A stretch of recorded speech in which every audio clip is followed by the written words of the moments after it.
Good evening. We have re-arrived because I guess we left last week, therefore we returned. I don't know what I'm saying. I forgot to do a thing that I'm going to do right now. And while I'm doing that, Ben's going to give us a recap. Mm-hmm. Oh, okay. So last time uh, well, some people, all people, I don't know. It was sort of vague, but crabs were hunted. Um, and we got a bit of money for it. But the more important thing that happened was that Star's caravan arrived. I'm sure it had a suitably ostentatious name, but I don't recall at the moment. Um, and we went to check out the wares. Um, Roz and Lilith are on a sort of mini date, I'd call it. And they both performed various feats of strength and dexterity to win a bit of money. Corona, I think, was just more interested in looking directly at the shopping. Um, Titan did some feats of strength, and lamented that his age may be catching up with him. And Audie is on a family outing and went with several of their siblings. They went on a ride that I would only be able to describe as sort of a roller coaster across Eldarth. It was pretty cool. And Audie also did some shopping. I believe she bought some magic candy, because the magic candy is super cool and the guy who invented it is the best. And then Lilith met with Rathmanis, and asked to see some of his most specialist items.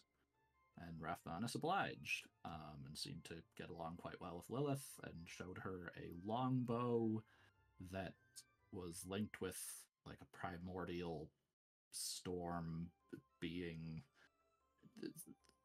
primordial essences of immense power.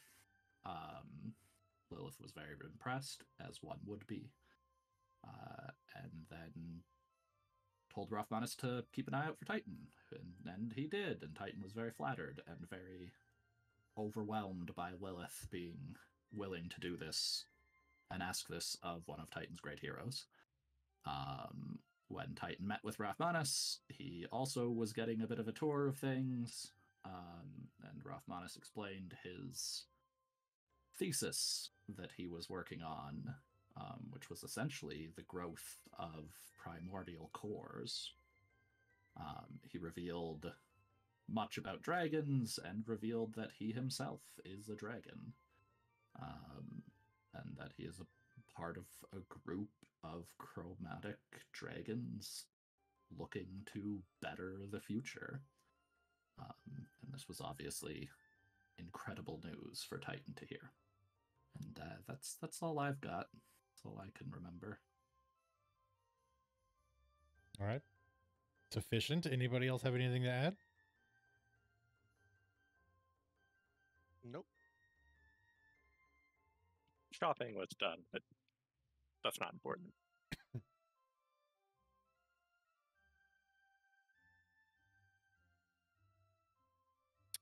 Okay then.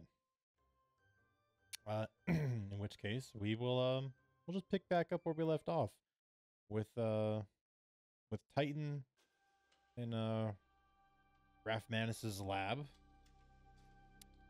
standing before this absolutely gargantuan primordial core, held together in this very complex series of struts of bronze and iron, copper and gold, just releasing these immense waves of energy and pressure.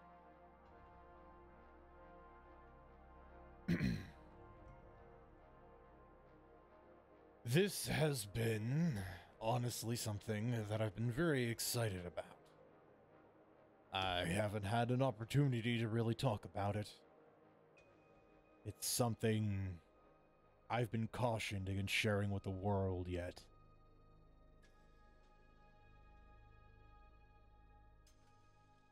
I fully understand. Such thoughts can be dangerous if misunderstood.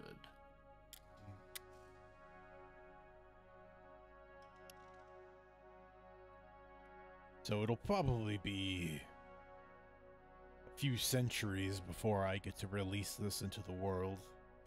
Allow time for the war that's happening to simmer down and the hurt feelings from it to pass before releasing something like this. And then he sort of stops, puts up a hand. You know, this might be of interest to you given, well, what all of you are doing here. Quickly, follow me. I think you'll be intrigued by a discovery I've found recently. And he kind of turns on his heel and exits this room. Titan follows. When you do the... Pausing a moment to admire this incredible arcane core. Mm-hmm.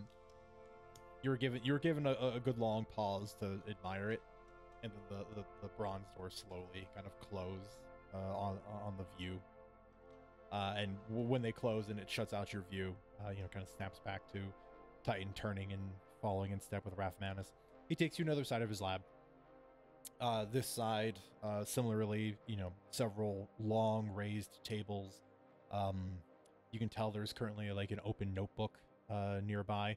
But most intriguing is that held aloft via what looks like an electrical current of some sort appears to be, at a glance, what you suspect is a energy core from a gnomish automaton. Rathmanus will take you over, and he'll sort of lean, with his hip against the desk and just sort of jab a thumb towards it. It wasn't long before I received one of these, and I was quite intrigued by it, given that it shares quite a bit of similarities with a very immature primordial core. Except, I only recently managed to find a way to grow a core without a living host. Thus, what you've seen in the other room. This is something I did not expect the gnomes to succeed in doing anytime soon. And when I took an opportunity to study it a little further, I think I was correct in my assumption. They have not figured out how to manufacture cores unto themselves, but they have figured out a way to create cores in what many would consider quite a monstrous fashion. Now, I can't prove it yet, but my belief is that those gnomish engineers responsible for the creation of the war machines that you and yours face are made by being grown within living hosts to be extracted. Simpler method that has been taught in the last couple of decades since spirits arrived to this world.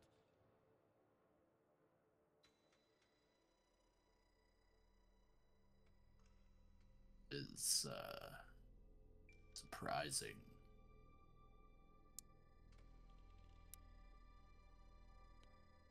Morally, perhaps. Yeah, I had not expected such innovations from them. This would explain, however, why they prefer to take people alive. That does not bode well for any prisoners they take. Extracting a core from a being in which it's been cultivated inside is going to almost certainly kill them. And it is not a small chance that it will. It is almost a guaranteed one. Unless something powerful would otherwise intervene.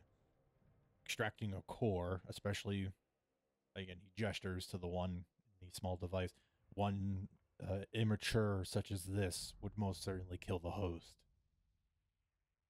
And if my theory is correct, then looking at the sheer vastness of their army and the automatons they've fielded so far, we can only imagine how many lives they've needed to reach this goal. And how many more they're likely to do in order to reach their ultimate endgame. Aiden sort of nods, still staring at the core. Yes, that is a tremendous amount of people they've sacrificed.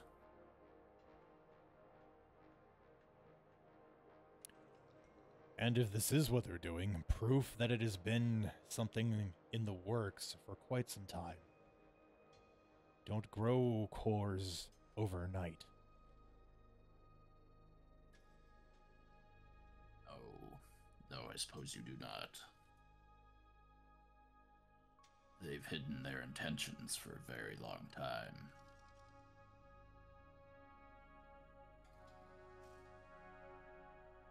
I suppose this is, between two creatures of science, a warning. You're likely going to discover some unpleasant news the further you push back against them. But more importantly, hopefully, to you and yours' survival, expect that they will have unexpected types of units, whether they be real or mechanical, that have a primordial power to them that you would not expect from the typical machines they've fielded so far.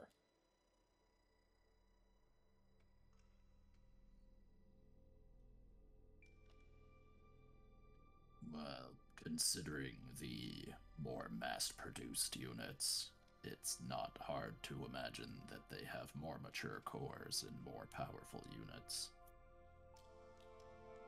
Most certainly.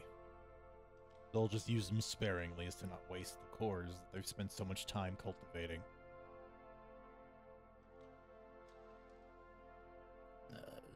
Thank you. This has been very enlightening.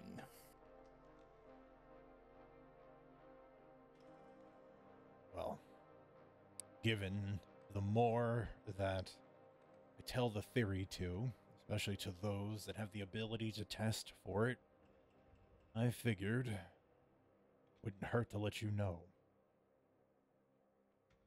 This way, if you begin to see things, we can begin to confirm. The more we understand, the better we can combat this awful war that has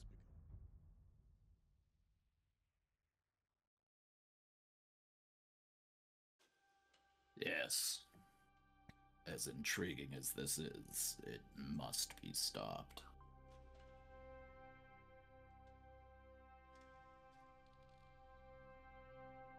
It is my belief that even dangerous research should be used for the benefit of humanity, not the extinction of it.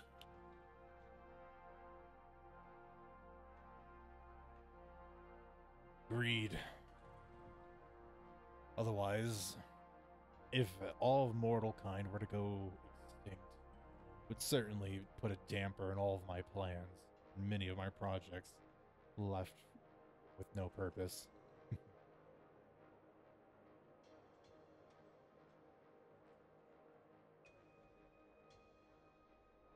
Well, as you have been open and honest with me, I have gained a feeling that the Dragon of Fate has guided me to you. I have another project, a hidden thesis within my own, if you would, which was that Dragoneye were not born as lesser and more mass-producible units for the dragons, but rather born as seeds of dragons. It has long been my belief that if we could grow the power within us, we could change and become dragons ourselves. And to that end, I too have learned a little bit of cores, as I know I would need a stronger core to sustain such a body.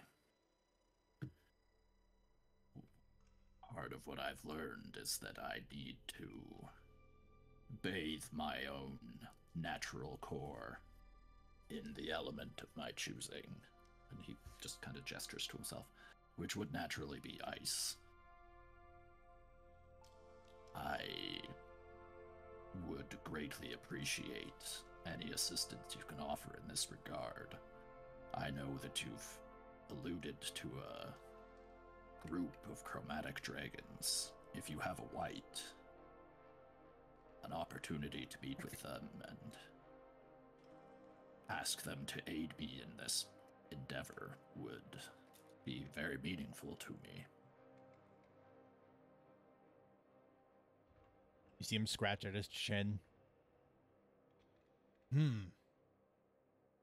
Be honest with you.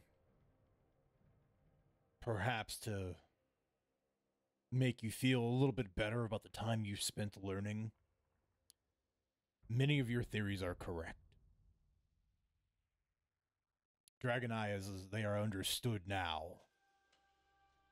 are born from eggs still. It is the manner and the growth time spent inside the egg that determines what they will be. It is because the parents do not have the cores powerful enough, the energy output to create dragons. If you came to Terracon, you would be able to learn a great deal about this process from the mothers. The knowledge is being widespread within our culture now, will allow us to propagate and grow again. But, to also your point, out of the 5 of us present, those of us traveling with Star as she goes by, there is one of each of us. I am blue, and I'm sure you've seen the projections, the illusions displaying the others. Star's red, Winnego would be green, Dally Dally is black, and if you can find Ifrazin in their somewhat eclectic madness, they are white.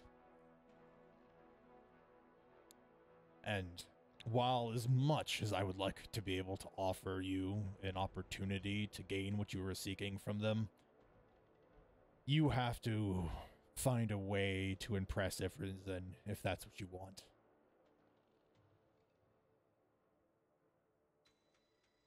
Otherwise, if you were to spend time and travel to Terracon, I could certainly introduce you to those of a white scale that have a interest of the sciences such as ourselves.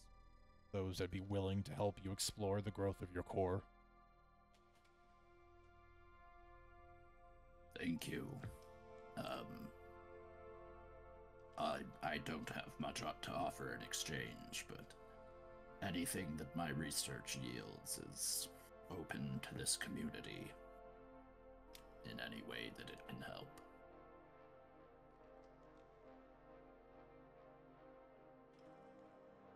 The offer is heard. You have a chance. Travel to the south, to the previously named Sircus, to the lands of Terracon, where the dragons have settled, and you can present what you've learned to the convocation. I'm sure they'll be of great interest to find someone who has spent so much time getting so close to the arts that only they understand. And perhaps one day be able to offer the chance for any of those other Dragonai that wish or feel like they are not quite what they should be to be able to grow much in the way that you dream to.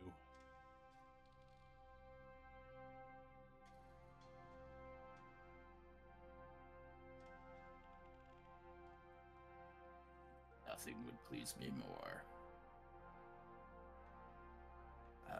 I'm sure you have work to get back to and customers to see to. Any bit of advice for how I might be able to impress Efferzen? Ifri is a lover of music and the arts, and an expert in transmutation magic. All of the music that you hear while you're here is being played by instruments that they're animating with their power.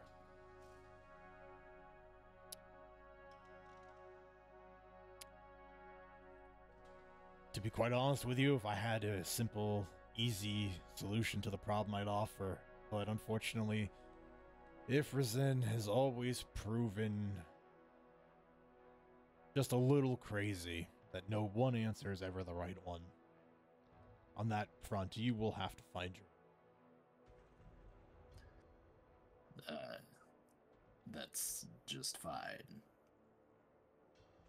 Crazy is hard to deal with, but also offers opportunities that others might not. You never know what might interest someone like that. That is true. Here's hoping the type of crazy that Ifrizen has today is one that benefits you then.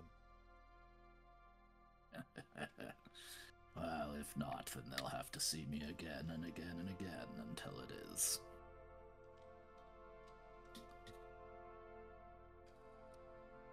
Well, allow me to see you out. You can go enjoy the remainder of our visit.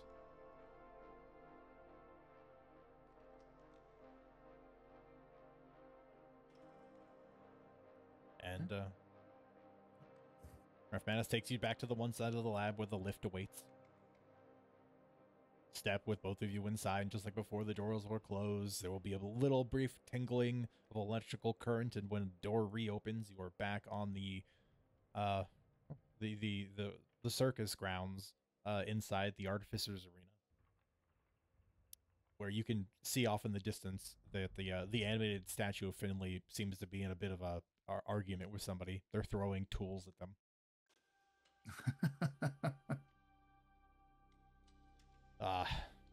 Yeah, I thought this would have happened.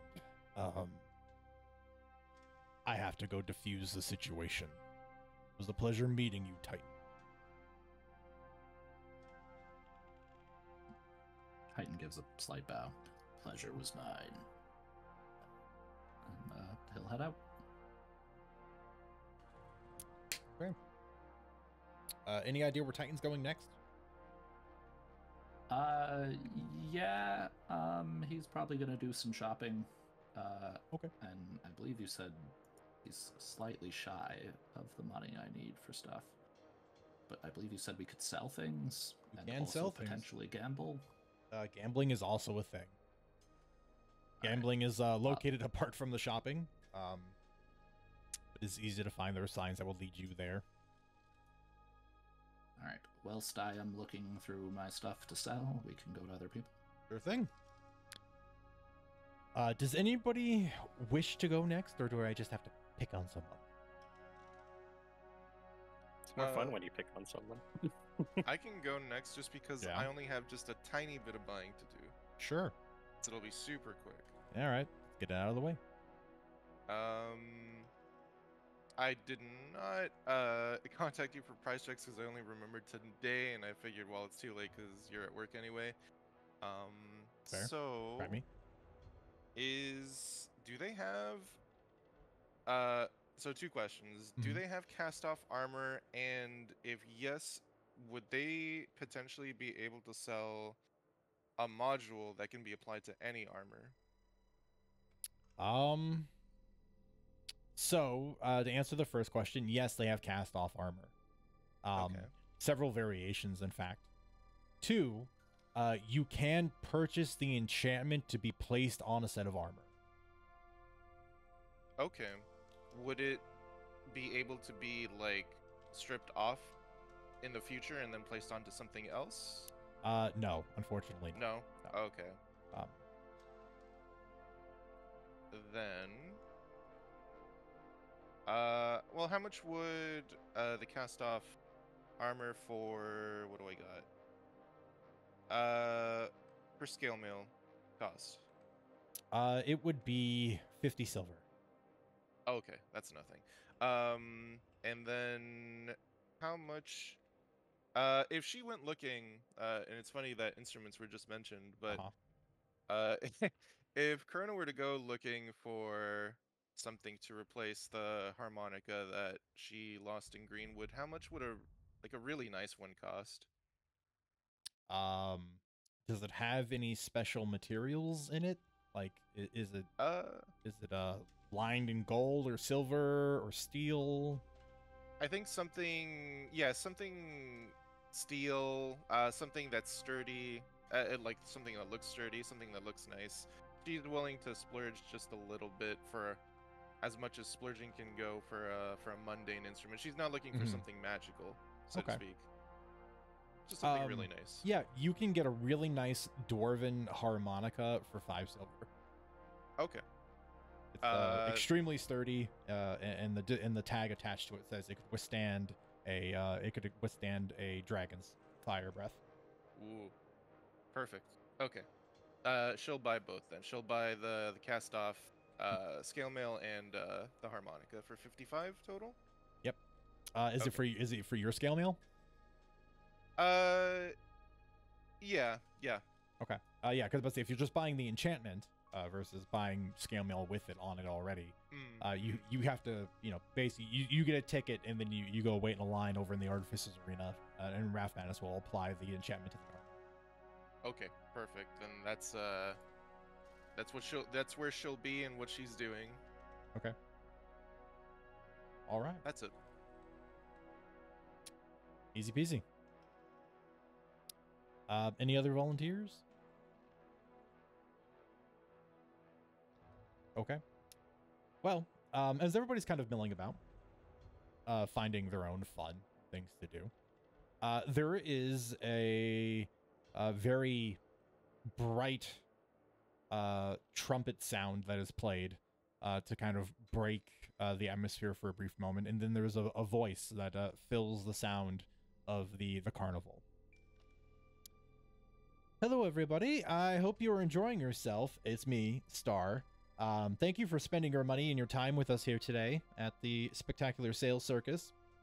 A once visit opportunity has popped up. If some of you have noticed, my colleagues have been around, but I have not been, and that is by design. If you can find me, Star, you will be afforded an opportunity to be presented with an extremely valuable magical artifact. If you can find me, it's all yours. Please resume enjoying, and hopefully I'll see you soon.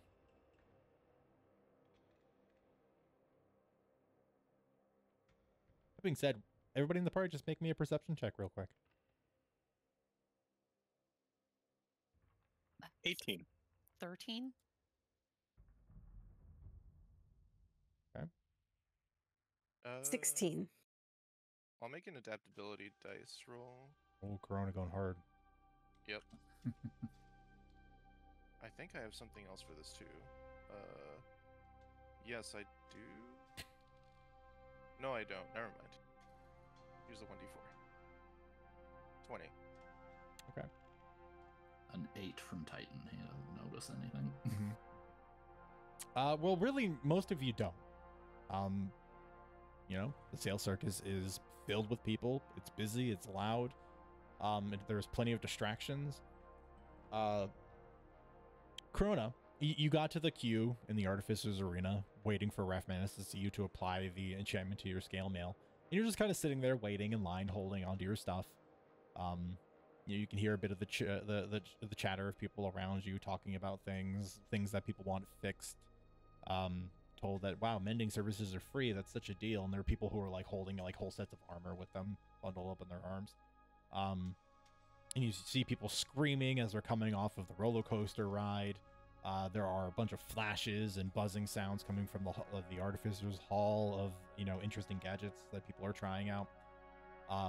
And you catch just the briefest glimpse of a fluttering red cloak and a wavy long red hair on the far side of the arena, kind of cutting by between an entrance from one side to the other.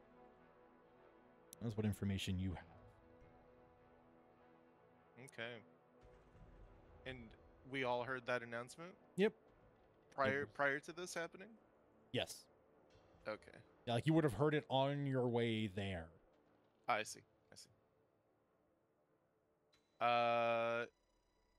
I think she's just going to whistle like really loud. She's probably gonna have eyes on her from like the line, but she's going to whistle really loud and then just point directly at where she saw it. And she's just gonna shout like towards that direction, "That's you, ain't it?"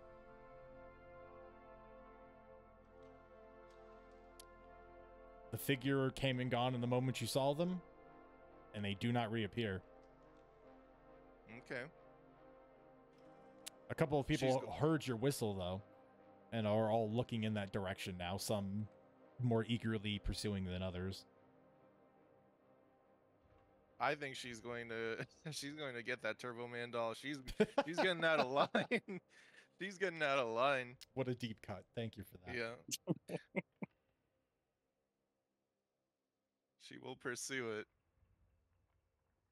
Okay. Yeah, like I said, you pointed in that general direction. You could tell like after the announcement and you made your way over here, you could tell people are kind of like actively looking. There are people who are, like checking behind poles and going around and lifting up the tops of trash cans and lifting up the sides of the various tents and checking some of the like the illusory images to make sure that they're not solid in any way, shape, or form, stuff like that. And then you saw them, and when you gave it that whistle and you called out, a bunch of people sort of turned and looked, and clearly they didn't notice anything. But so some people didn't commit, have stayed looking, and then a bunch of other people just ran off in that direction. And so you likewise give pursuit. Just make me an athletics check. Okay.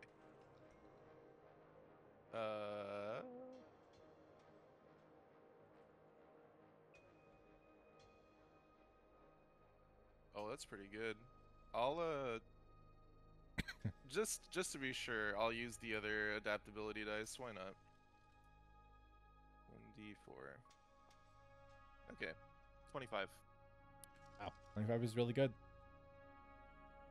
So you rush out of the queue. You vault over the dividers separating the queue from the rest of the people there. You begin weaving and zigzagging through the crowds of people, playing with the various instruments and experiments that have been left out for them to try. You sort of vault over the line of people waiting for the roller coaster, and you manage to get ahead of a handful of people who you've alerted. You get outside to the other side of the Artificer's Arena tent. Make another perception check for me. Okay. Oh, I'll re-roll that one with inspiration. Okay.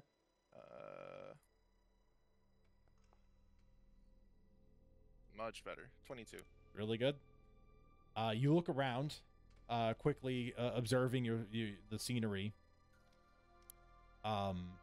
You sort of glance across the way from one set of tents to the next, and that's when, just like before, you see that there is a fluttering red cloak and long red hair that's weaving between the green and black tents and the decorations therein, quickly kind of skirting away, and just as quickly as you saw them, already vanishing out of view. I think at this point she's not gonna bother calling until she gets closer, at least, since she saw it disappearing, and I mean she will pursue. All right, you begin running, and in that quick sweep, for whatever reason, one or the other can be described however it wants to be. You do manage to quickly catch sight of Lilith, though, who seems to be on her way to somewhere, on the way back from something. Who knows? Definitely looking. Yeah, you just see Corona kind of like running. She may or may not have noticed you, but you can definitely tell that her attention is elsewhere, and she's just like beelining it somewhere with, I guess, her armor out and like slung over her shoulder. Corona doesn't move that fast unless it's an emergency or something really important. Yeah. Yeah, Lilith is immediately going to assume that Corona's found something and chase after her. Okay. I think Lilith, you can in a burst of speed catch up to Corona if that was of interest to you to at the very least communicate if you would like to have a quick exchange. Yeah, the those rogue things dashes up beside her. Did you see her? Yeah.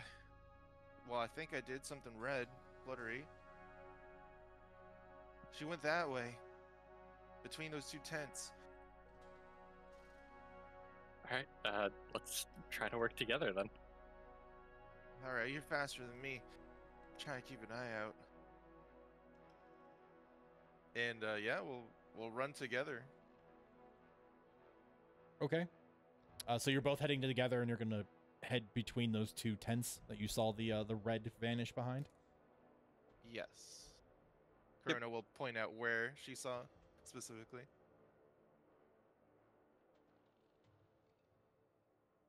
Okay.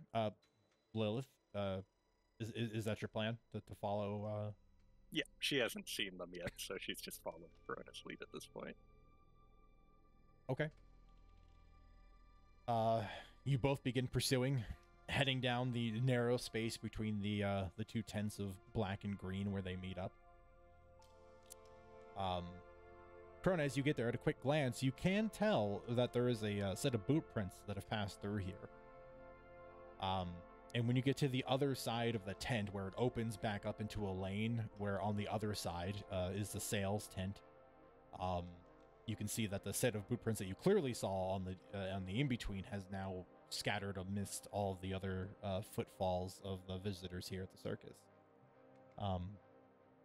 Both of you can make a perception check for me, or a survival check, and or help one or the other.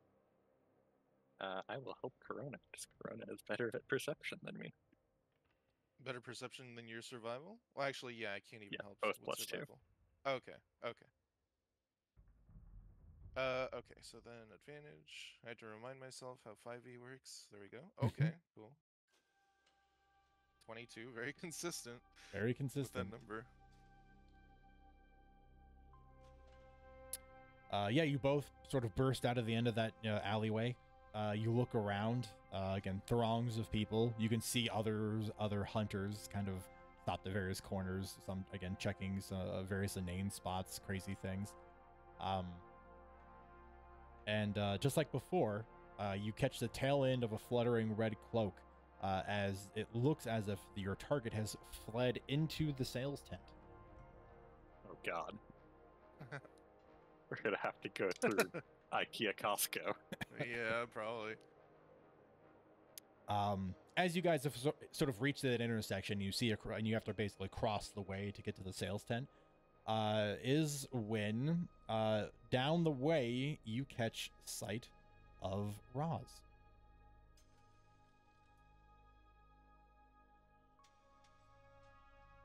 Roz is just watching you two run. What's wrong? What'd you see? What'd you find? You hear that announcement, right? Yeah. About that. We found that. Oh, I'm coming. Roz is just gonna run right after you. No idea what we've seen.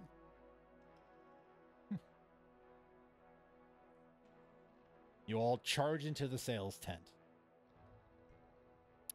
For those of you that have already visited, you know the sales tent is an extremely busy place. You essentially enter through the front opened portal of the tent. There's a central lane that cuts all the way across, and on the left and right sides there are long desks and these variously decorated door frames and open doors that, when you peer through them, lead to what appear to be a warehouse on the inside. Now that you've all entered this space, make a perception check for me. The various caveats of helping. Paid Corona egg. Oh, Yeah, Roz by herself is 8. A lot of people here. let's see. Oh, not as good. It's gonna be the 16. 16 is sufficient enough for you to see the tail end of the fluttering cloak enter into the door frame that has written above it, vehicles and transportation. Wow. It's over there. Vehicles and transportation. I don't know where the hell this thing's leading us, but I'm pretty sure I saw it there. We gotta catch up. This place is like a maze. It sure is. On this episode, or on Reclamation, Star gets into a plane and we give chase. Jeez. All right, you all begin hustling.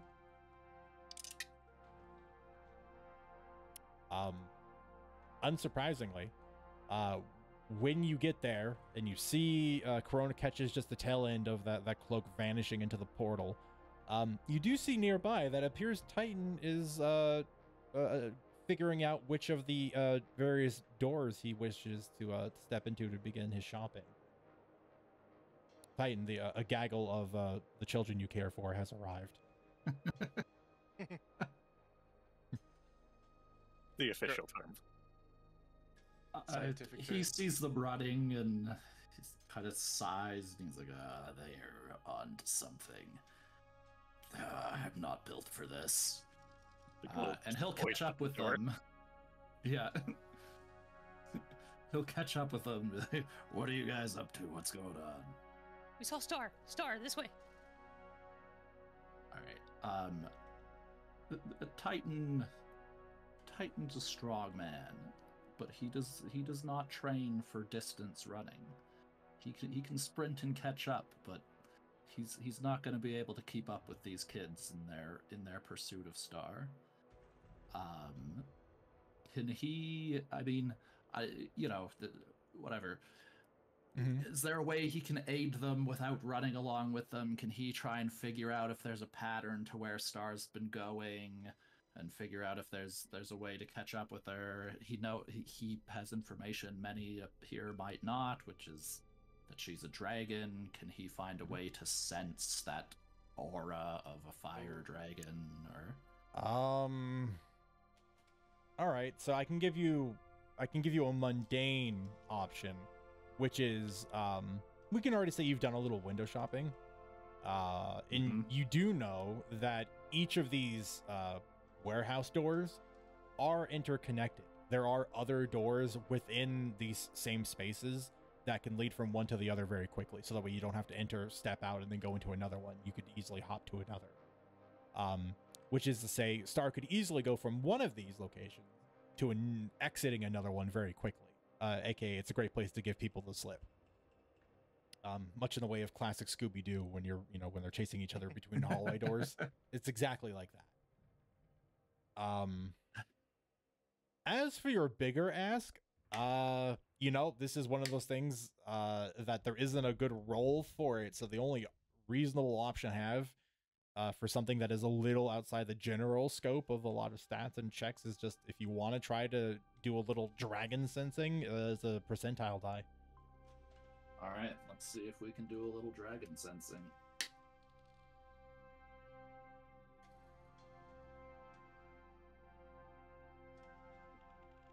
I'll take it, an 84. Pretty that's good. Really good. Okay. In this state, Titan, you can close your eyes, essentially shut off most of your normal senses in the way that you would understand your surroundings, and you can feel out from within your own core what the other essences that are similar to yours are.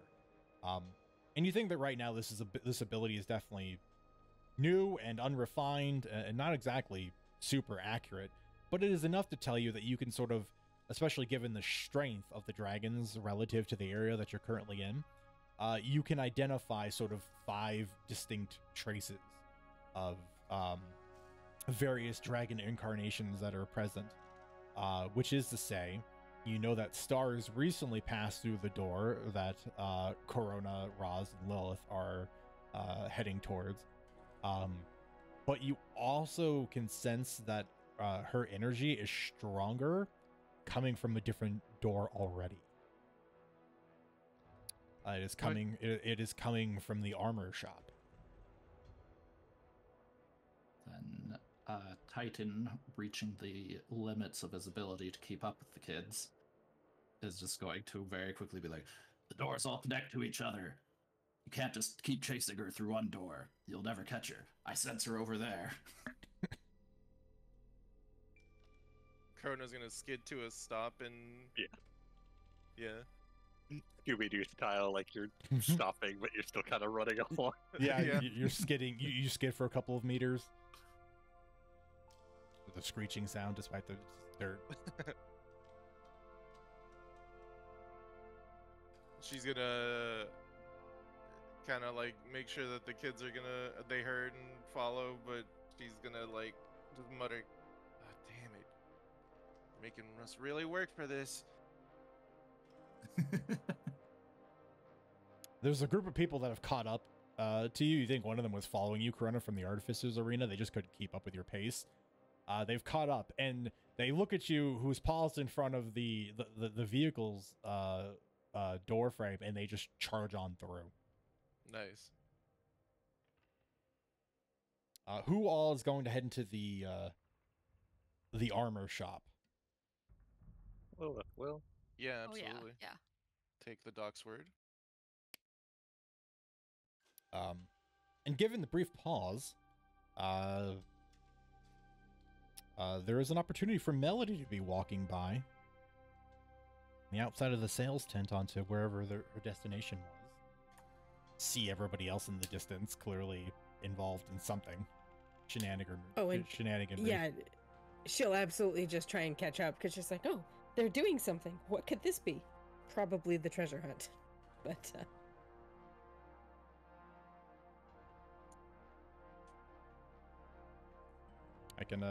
I can assume that you guys are heading into the armor shop and Melody just sort of falls in line. Yeah. yeah, I guess who's ever trailing in the back if there was one. Did you find her? I think so. We're hot on her trail, but she's been having us run for a few minutes now. She should be in the armory. The armor shop.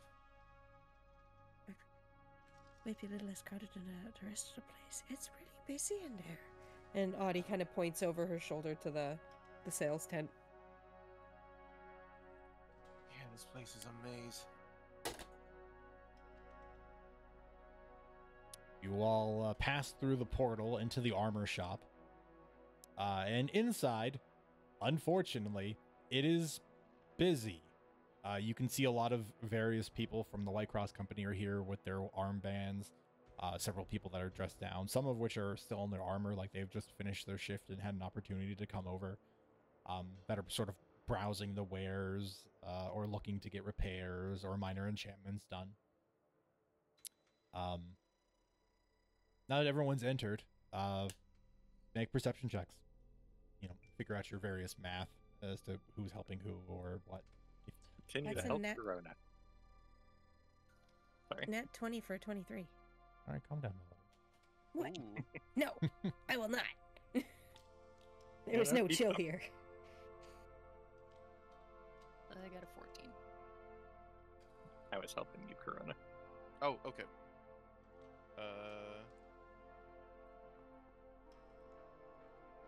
I don't think I'm gonna get. Nope, not nearly as high. Good thing Audie showed up. Yeah. Yeah, right. Yeah. All of you kind of march in. You all sort of look in a different direction. And don't immediately catch any signs or sights. Melody, the only thing that really catches your eye initially, because everything here is kind of by design, except for like the decorations on the wall, relatively monochrome. Wood shells, you know, steel armor, decorations, etc., but nothing like overtly red. The only thing that you sort of scan real quickly, the thing that you catches your eye, is the illusory duplicate that's acting as a sales clerk of Star at the desk on the far side. Mm-hmm. Except when you're sort of like parsing over from the left side of the desk to the right, and there's clearly the illusionary Star tending to a member or a customer. You see just on the far end of the desk that there looks to be a part of someone's cloak that has gotten stuck on the edge of the desk, and they probably haven't realized it yet. Like they're hiding behind it. Right.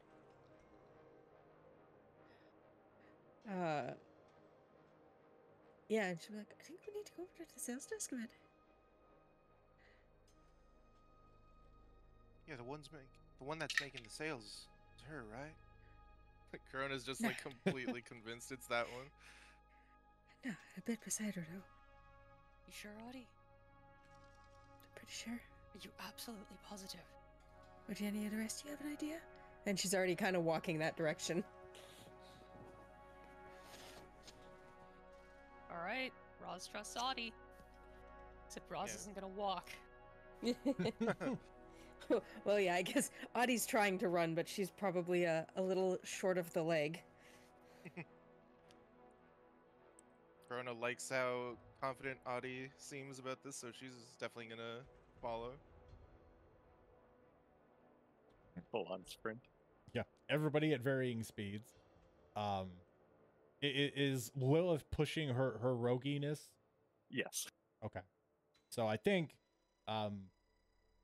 you know, all semantics aside, I think Lilith would be the first to reach the area. Mm-hmm. And Lilith, when you get there, when you look a little closer as to what Audie was pointing at, you can tell on the far side of the desk, the side of the desk that's attached to the wall, you can tell there is a bit of red cloak that got stuck on what looks like a bag hanger. A thing that's holding a bunch of, Star branded bags for purchases. It looks like it appears to be stuck on the end of the metal fixture.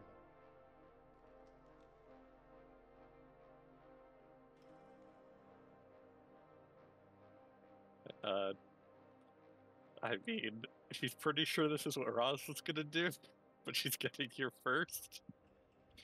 She's just gonna try to dive over the desk to get a hold of them. All right. Make an athletics check for a diving tackle.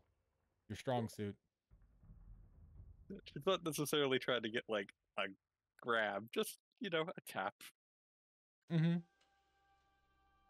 I'm gonna use inspiration. Okay, that's better. Total of a 17. Okay.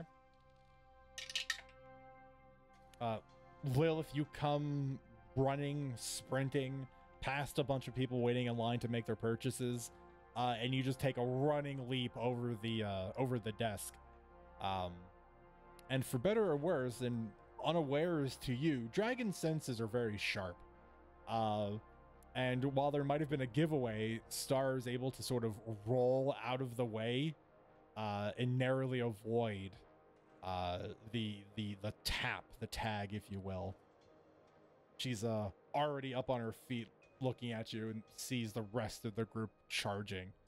I mean, if anybody is going to take a flying dive, that is the opportunity you have before Star attempts to run again.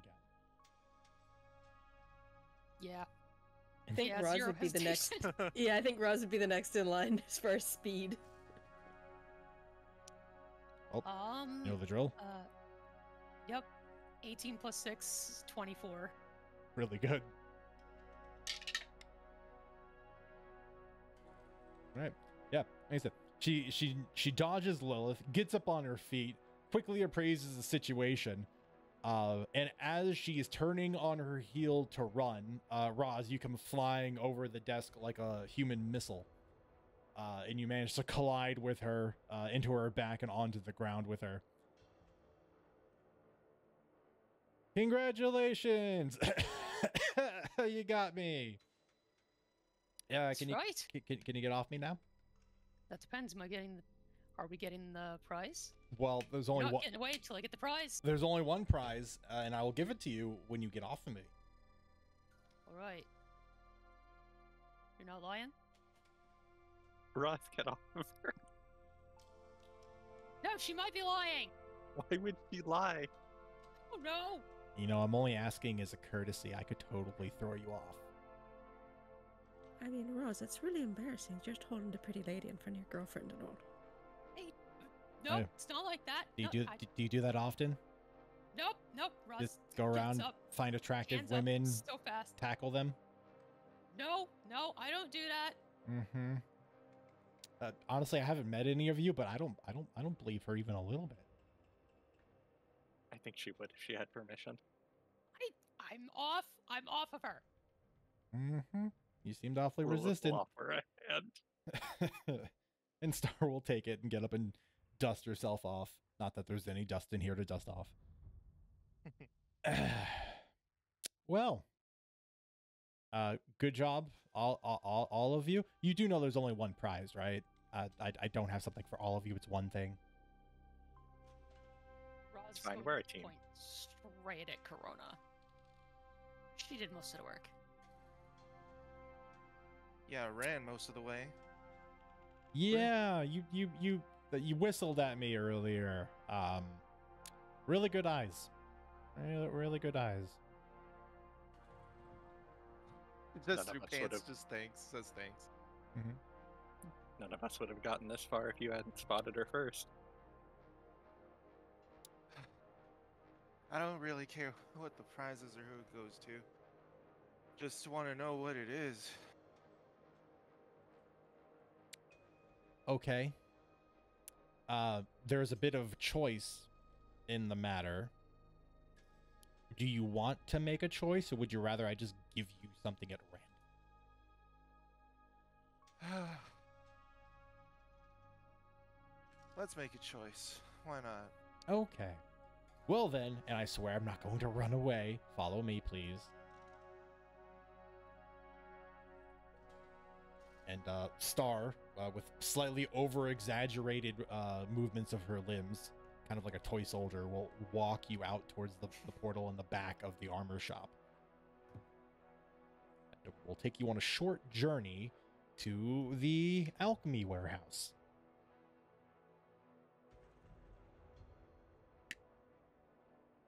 And you get taken to the back and walked behind the rear desk where there's a big, heavy, crimson-colored curtain. And she pulls it aside just enough for all of you to enter. And once inside, you're kind of like in a storeroom.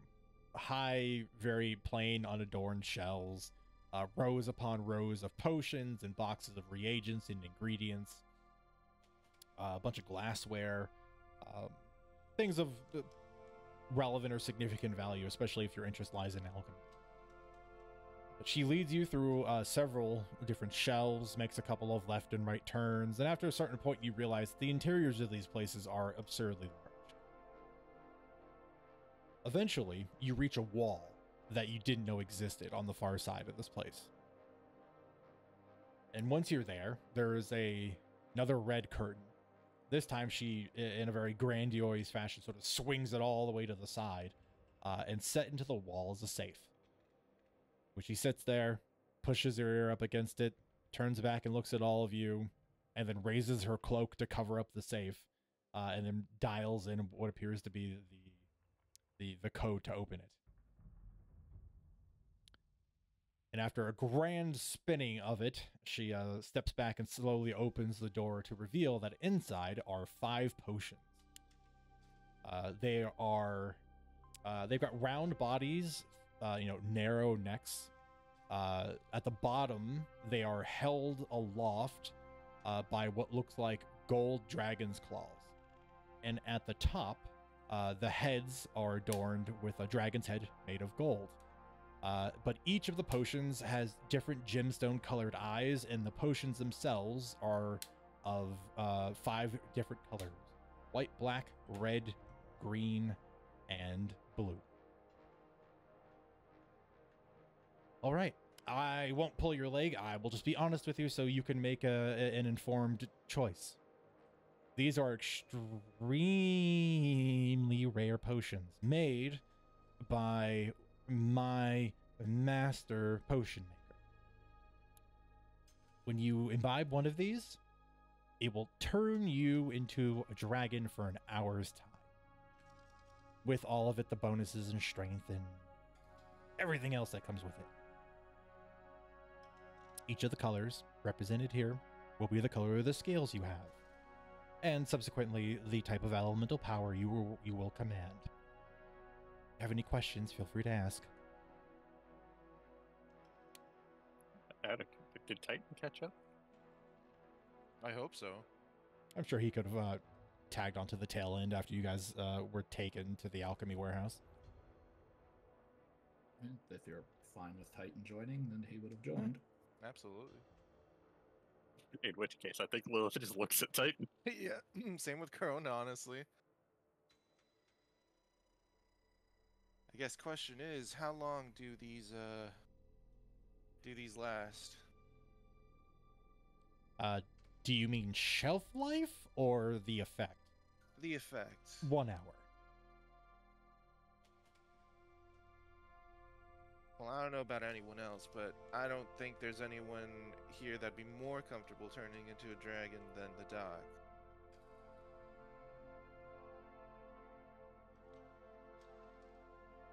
Oh, I think that's a great idea, honestly. Agreed.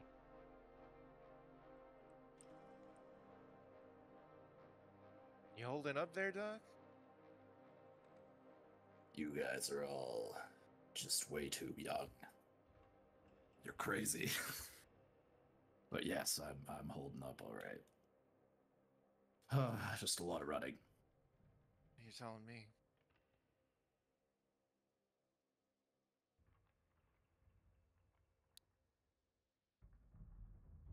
So, you need some time to think about it? You like me to go get some tea and cookies? Wouldn't say no to some tea or even just water, to be honest. Okay, very well. She claps her hands, and nothing happens right away. And then eventually one of the dragon familiars flies over with a pitcher of water and a tray of cups. You were going to make me look bad. You took so long.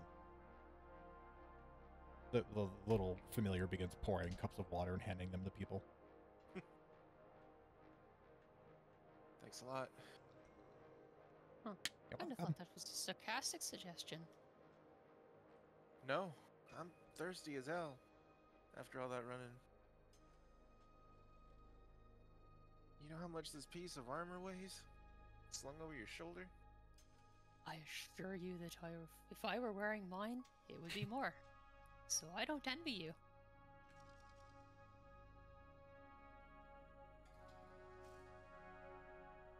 So, I mean, I can take a guess about which one you would prefer, Titan, but, this, even if you don't drink it, this might be useful for your research, right? Titan just nods. This would be absolutely invaluable, one way or another. You're not a corporate spy, are you? This was a team effort and a team potion. The truth of the matter is that I would use this on any one of you if I felt it was the right choice to make.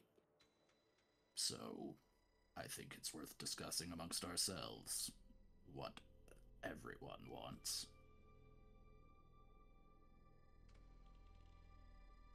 Right, to be clear amongst the rest of us, what the rest of us want is for Titan to go up there and pick his favorite. Absolutely. Yeah. Alright, go up and pick your favorite then. We've decided. It's yours, Titan. Enjoy it. Part of being a team. We accomplish things together, and sometimes only one of us get the prize. That's why Roz has a beautiful axe now. Titan just kind of gives like a small bow, and you guys are very gracious. Thank you.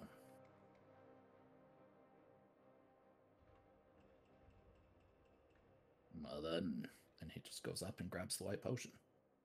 Thank you, Star. It's all yours. Now, use it responsibly. You go terrorize a small countryside with it, I'm going to have to come back and take it from you. And given that you would have already swallowed it, you could imagine it won't be pleasant.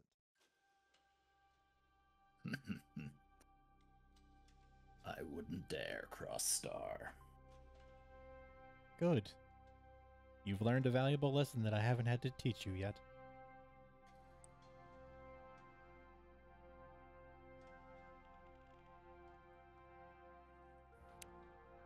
Well, I feel kind of bad sending you all the way without anything, since you kind of did this as a team, and I know I said there was only one prize, but I mean, feels kind of bad. How about, I can offer you something, like, extremely mundane. If you're offering, then sure. I mean, sure, why not? We got a bunch of gimmicky magical items I can offer to you. And she pulls a satchel off of her side hip and opens it up. I love gimmicky things. I've got a tankard that has a set of thieves' tools worked into it.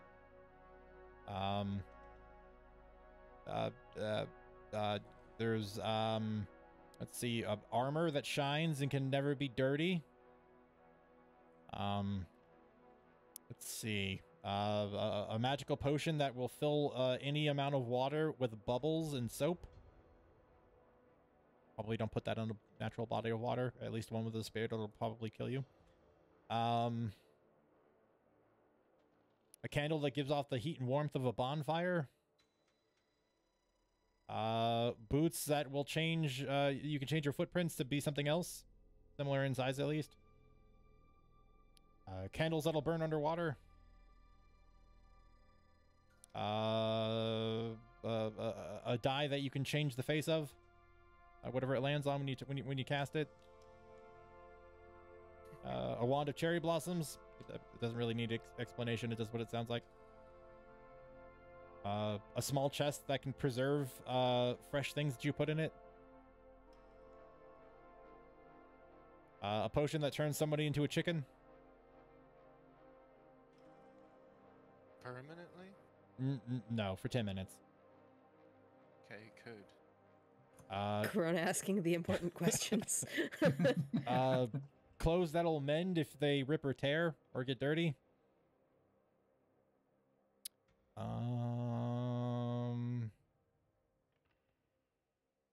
See. And is this like a one each kind of thing, or Yep, this is for the yep. rest? Okay. No, it's one for each of you. Sorry, you just have all these things on you. They're in the bag, yeah.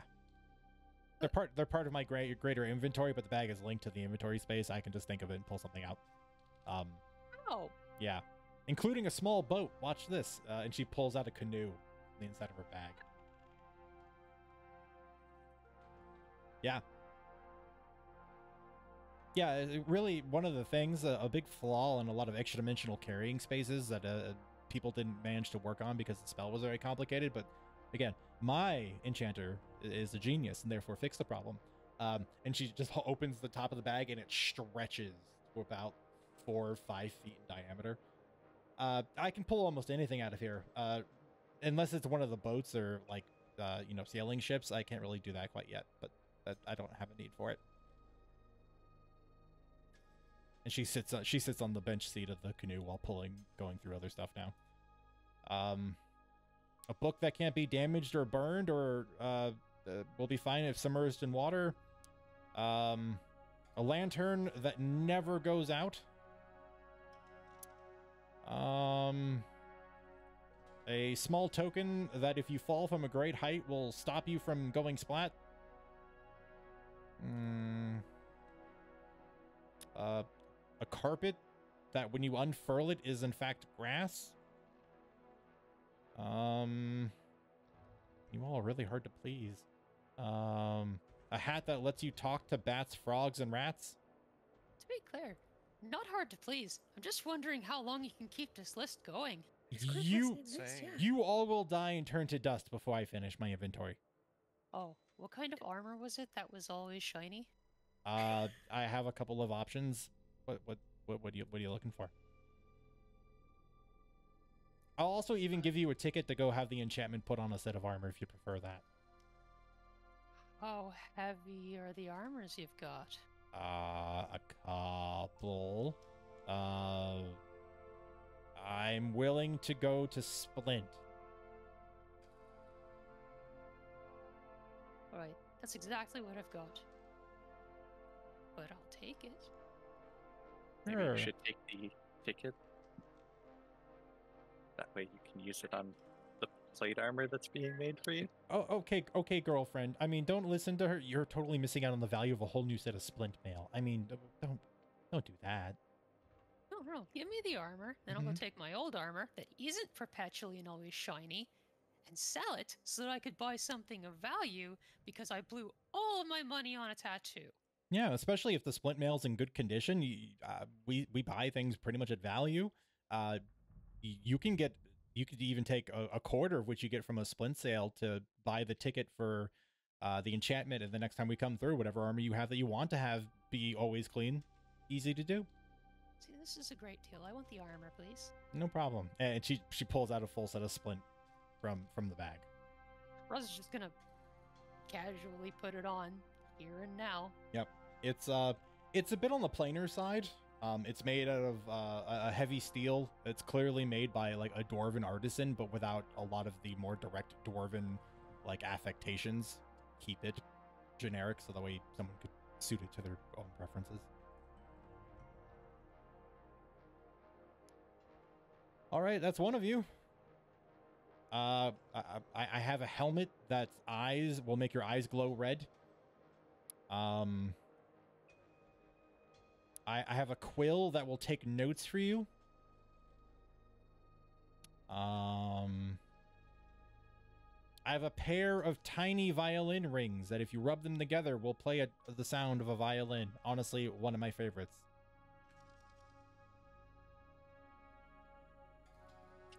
Just out of curiosity, you have anything that's really good at just helping you clean? Helping you clean, like if your Like house is yourself. dirty? No, Oh, like your- yourself. And Well, we have this towel here that if you use it to wipe yourself will remove the dirt and make you smell like lavender. That's about as far as that goes, other than the bath potion earlier.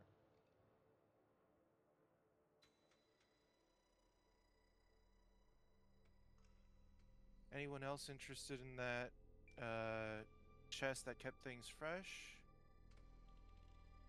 Good for hunters. Because if not, I'll take it. I've got a stein that'll sing songs to you. It changes its song depending upon what you put in it.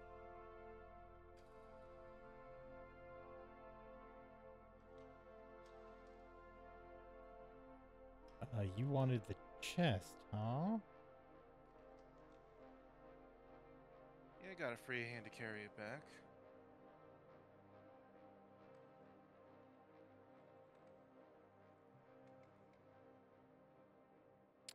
Sure.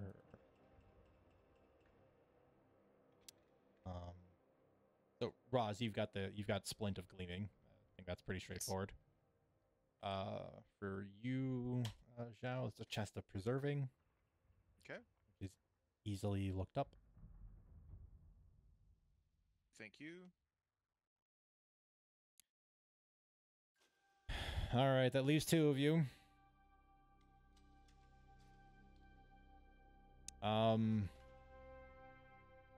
What about an immovable button? You can attach it to something, and when you speak the command word, it can apply up to a pressure of 500 pounds.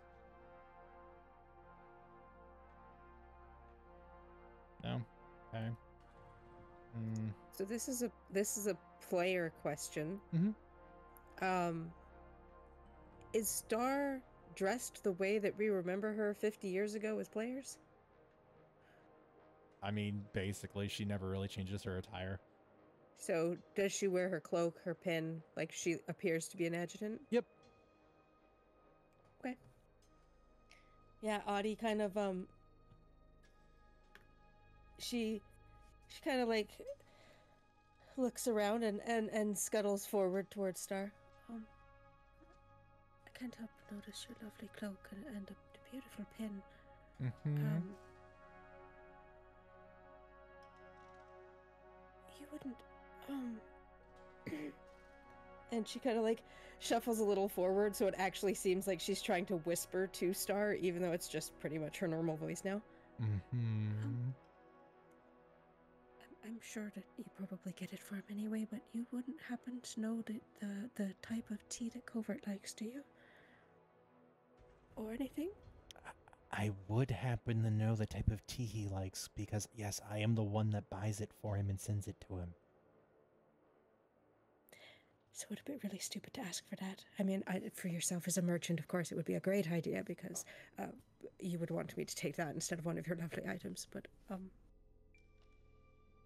Honestly, the tea is more expensive than most of the stuff I'm hawking off on you guys. All right, then that's fair. Yeah. I can still offer it to you at a discount if that's really what you want. I will be fair about it. Well, I mean, depending what the discount is, because if it's depending how expensive it is, I might still not be able to afford it. But with the discounts, sure, let's discuss that. With the discounts, 25 silver. All right. What's it? Out of curiosity, what's it normally? 100 silver.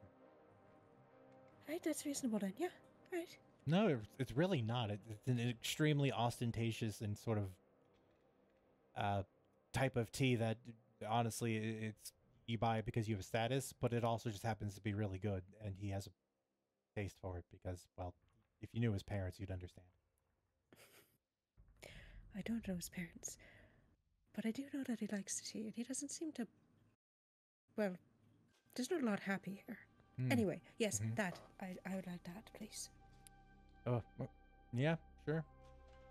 Just put your silver in the bag. I'll give you the tea. She just holds the bag open. She'll fish out 25 silver and pass it over. And then she will reach into the bag, go up to her shoulder, and pull out a small wooden box of tea that is beautifully carved with vines and flowers and feathers. And we'll hand the box to you. Thank you very much. All right, we have one holdout. You. All right, well, it's just awkward being the last one. Let me hear like 2 more things, then I'll make a decision. Oh, I see. 2 more things? Sure, why not? Armor that emits an odorless smoke. Mittens that, when you rub them together, forms a snowball. A staff that can make bird calls. All very interesting. I'll take the towel that cleans things really well. The ever-clean towel. Good choice. Do you have a scent preference? We have lavender. We have sandalwood. Rose petal. Vanilla. Let's go with vanilla. Gross. Here you go. And she pulls out a towel that is made of a very nice, nice cotton, clearly well manufactured. Got a small little like golden embroidered flower in the corner. It's a cream color, and when you hold it up to your face, it smells of a refreshing vanilla scent.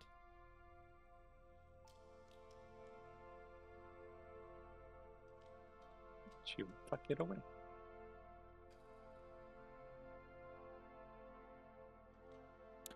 All right, big guy, what about you? You heard me rattle off a bunch of stuff. I know you've got the potion, but your friend sort of forced that one on you, so you could have had a chance to get something. Anything in there grab your attention? No, I genuinely thought I was just getting the potion. I'm feeling generous. That's very kind of you. Probably has something to do with the young one over there flirting with my nephew. Uses for gloves that make snowballs. Ah, man of culture. All right, here you go. And she will pull out the snowballs mittens.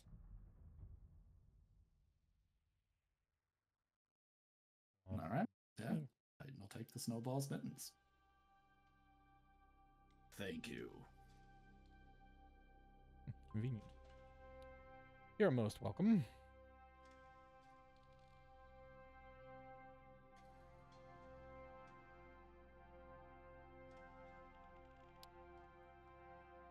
Well, I'm going to be real honest with you. I really thought the chase would last probably the remainder of the day, but here I am. Now with nothing better to do. Yes, I'll go make some money. Well, I hope you all enjoy your time here at the spectacular sales circus. Feel free to visit any of the shops. If you haven't been to any of the tents, I highly suggest it. Everything benefits you to some degree, even if you just visit. And if nothing else, you're doing all of us a favor by helping the others who are a bunch of weirdos get better acquainted with society as it is now. They're a little sheltered. It was wonderful to meet you, Miss Star. And I'm very, very sorry about the tackle. Quite all right. It didn't hurt. It's fine. If anything, you could probably work on your form a little. Right. You're not small wayfish girl. You're dragon and wayfish girl form. Correct. Yeah. I definitely mostly let you catch me. Well, and I appreciate you taking it easy on us. Well, it would be unfair to expect anybody here to actually be able to catch me, so it was for fun. Although seriously, be responsible with that potion, please. It's extremely dangerous in the wrong hands. Honestly, it's probably a terrible idea to have given it away as a prize, but here I am. We'll make sure he's responsible with it. Thank you again. An honor to have tackled you. An honor to have been mildly flirted with for a short period of time. How often do you get the hit on a dragon? Just take it and leave. Yes, ma'am. Alright, I'm leaving. I got stuff to do. Roz's awkwardness aside, transitioning into my own awkwardness, thank you for bringing all of this here to the camp. Apart from just reasonably priced goods for once, it seems like it really brought a lot of cheer to the people here who needed it. That was ultimately the goal. I traveled here on request of my nephew, so I figured the least we could do is stop and have some fun. And honestly, other than healing potions, I have a great abundance of a lot of other things. Some of which I've had manufactured, some of which I've had sold to me by many, many, many, many people like yourselves. So just getting them out there and around is probably for the best, especially given how uncertain times are. I take it you've been in the business for a long time now. Really, only for the last 200 years. A long time by most people's standards. perhaps. Before that, I was just gathering shiny things and stuffing them into a cave. And then I got found out. And then someone saved me. And then I started gathering shiny things and stuffing them into a store, and that made it acceptable. So here I am. A good tactic. Well, really, the trick was people didn't know I was a dragon when I opened up the store, so it was fine. And now it's acceptable to be a dragon. So, yeah. Granted, I still don't advertise it. Don't want to scare people yet. Anyway, don't let me hold you up. Go use your time well. Go get some face paint. You all look so dull. Could I ask you a quick question before we leave then? Sure, sweetie. What do you need? Oh, well, you see, as you mentioned, the Gildan Rose, they're very overpriced and kind of got to stick up their arse. They do. So, my question was, see, back at home, I was a bit of a merchant's family, and one of my favorite things to do was bartering, but I didn't know if that was rude because you've set the prices so reasonably. Is it frowned upon? No, not at all. Case in point, you're not wrong. Everything here that I sell, including most of the more common magical items, I sell everything at cost, especially the things that I've made, or had made rather. Because, well, wartime, we should probably do a little bit to help each other. The other half of that is, I love people who have the courage to try to haggle with me. You see a lot of people have tried in the past, and even those people who are skilled, talented fighters and magicians sometimes just don't have the gusto to give it their all. They'll try, they'll say a few cute things, and I'll laugh at them, and then they'll leave because they realize that they didn't try. That sounds like I have a game to try later this afternoon then. Thank you very much for that permission. Just know that the illusions that run the store desks are not as fun or talented at it as me, so you might be able to haggle them a little harder. She was saying I have to try and find you again later. If you really want a good game of it, yes.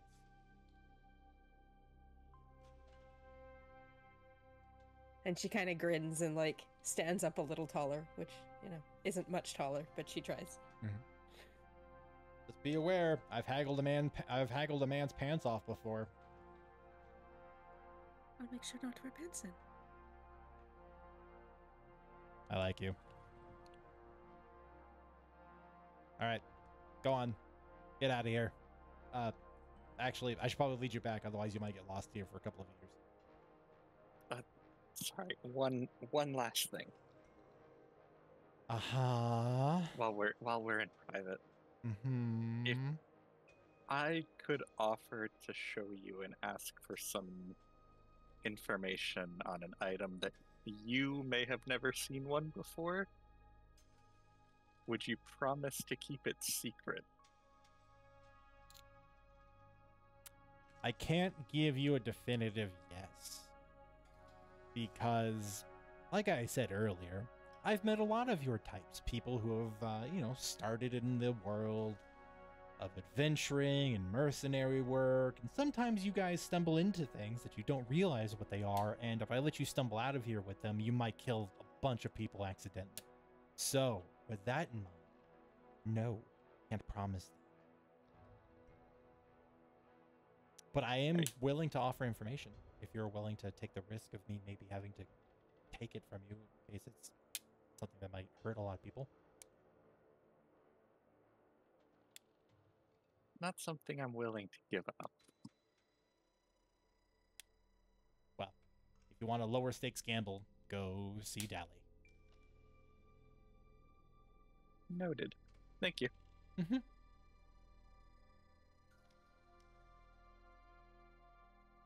Any other questions? I feel like I'm going to be interrupted again. Nope, not from me. Thanks for the hospitality. No, ma'am. Okay, great. Let's get out of here. And Star escorts you back through the maze-like back warehouse of the alchemy storefront, and will leave you dropped off on the central lane of the red sales tent. And before we go anywhere else, we're gonna go take a break. We'll be right back. Oh, we're doing it. We're back. We're live. I realized I'm so bad about music. I wish I was better about it because I totally didn't turn on Star's theme at all. Fine, we'll go back to the festival music. So they you all have been left on the thoroughfare in the sales tent, all joined back together briefly. But there's still plenty of time left in the day and much to do.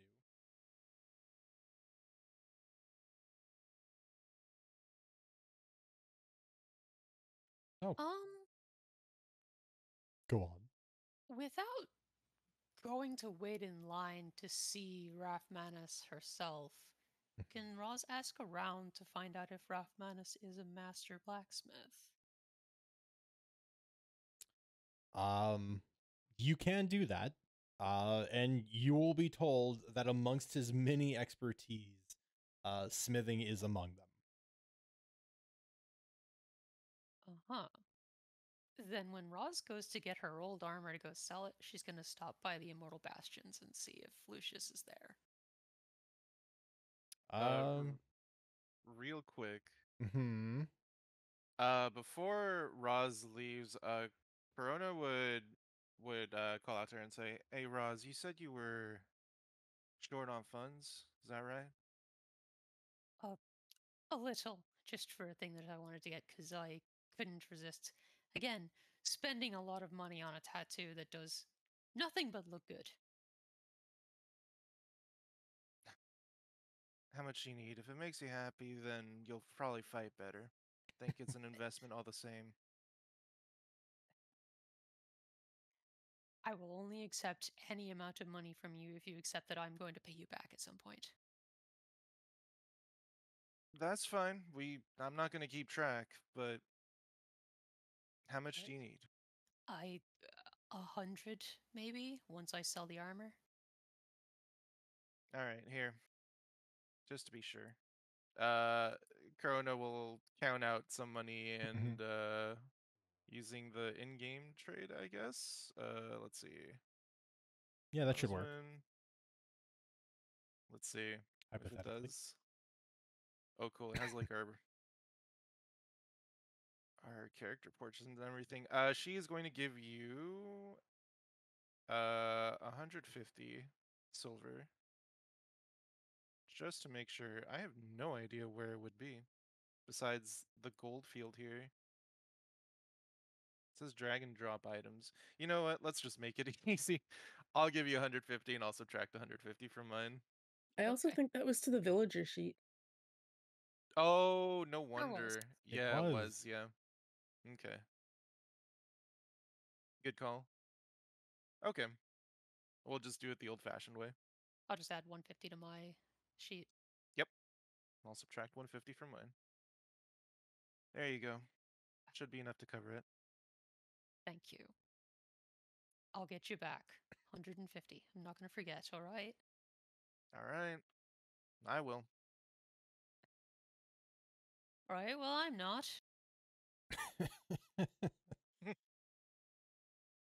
Right.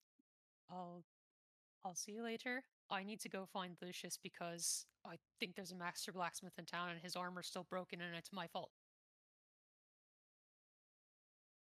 Get to it then. Right. See you later. I'll also rush off to go get her armor for selling and find Lucius. Okay. You go back to the Bastion camp, walking through the torrential downpour that is outside the magical barrier of the circus. You go back to the Bastion camp and you find that it is mostly empty. In the large tent in the back, there's a small fire that has been lit. And there are 2 people currently back there. Stephen, one of those who has the curse, and Pamars, the somewhat rough around the edges wood elf who does the cooking. What are you two doing here? Stephen wasn't feeling well. I figured I would keep an eye on him. That's nice of you. And, with his curse, I just can't. It's too hard to muster up any energy to be able to wade my way there. But we figured we'd stay here and tell stories and drink. They both raise a bottle. All right. You two need anything then? No, I think we'll be fine. Just waiting for everyone else to come back. Lucilla's very likely to bring something for us anyway. They're already at the circus then. Yeah, they've been there. Oh, good. I was coming to let them know Rothmanus is a master and could actually fix Lucius's armor. Still feel bad about that. Mm-hmm. Yep. If you can find him and convince him to humble himself enough to try to go ask, or at least figure out what it's going to cost, I'm sure it'd be wise. He's unusually stubborn about those things. I'll see what I can do. Maybe me and Lucilla can team up on him. Good luck. Thanks. I'm gonna need it. All right, well, I'll see you two later then. Later then. Enjoy. Back to the circus, I suppose. Armor in tow. Yep.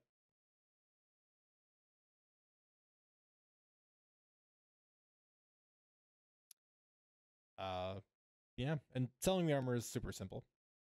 You can go back to the armor shop in which you have previously tackled Star in. Just speak to the illusory vendor there and sell it for cost. So 200. Mm-hmm. Cool. Ross is going to try to find Lucilla and or Lucius while she's here before she goes to buy something. Okay. I mean, how do you want to go about it? You gonna walk around and just look for them? Gonna ask people if they've seen them? What's the tact? I think it would be pretty easy to find Lucius by asking around if anyone has seen a 12-foot tall human around here somewhere. Well, I mean, he's not that tall, but fair enough. Yeah, sure. Just make a persuasion check. I will. Well, I'll roll first and see if I need to. Yeah, I'm going to add my commanding presence, so 1 exploit die.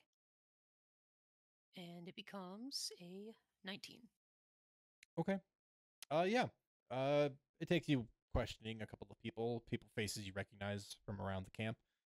And you find eventually that the last place they saw Lucius, Lucilla, and a couple of other members of the Bastion head towards the White Tent. Well, there apparently is a musical show of some kind going on. Perfect.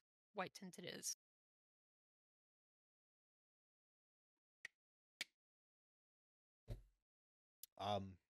Just for a quick cross-reference, anybody else in the party, would you be at the White Tent?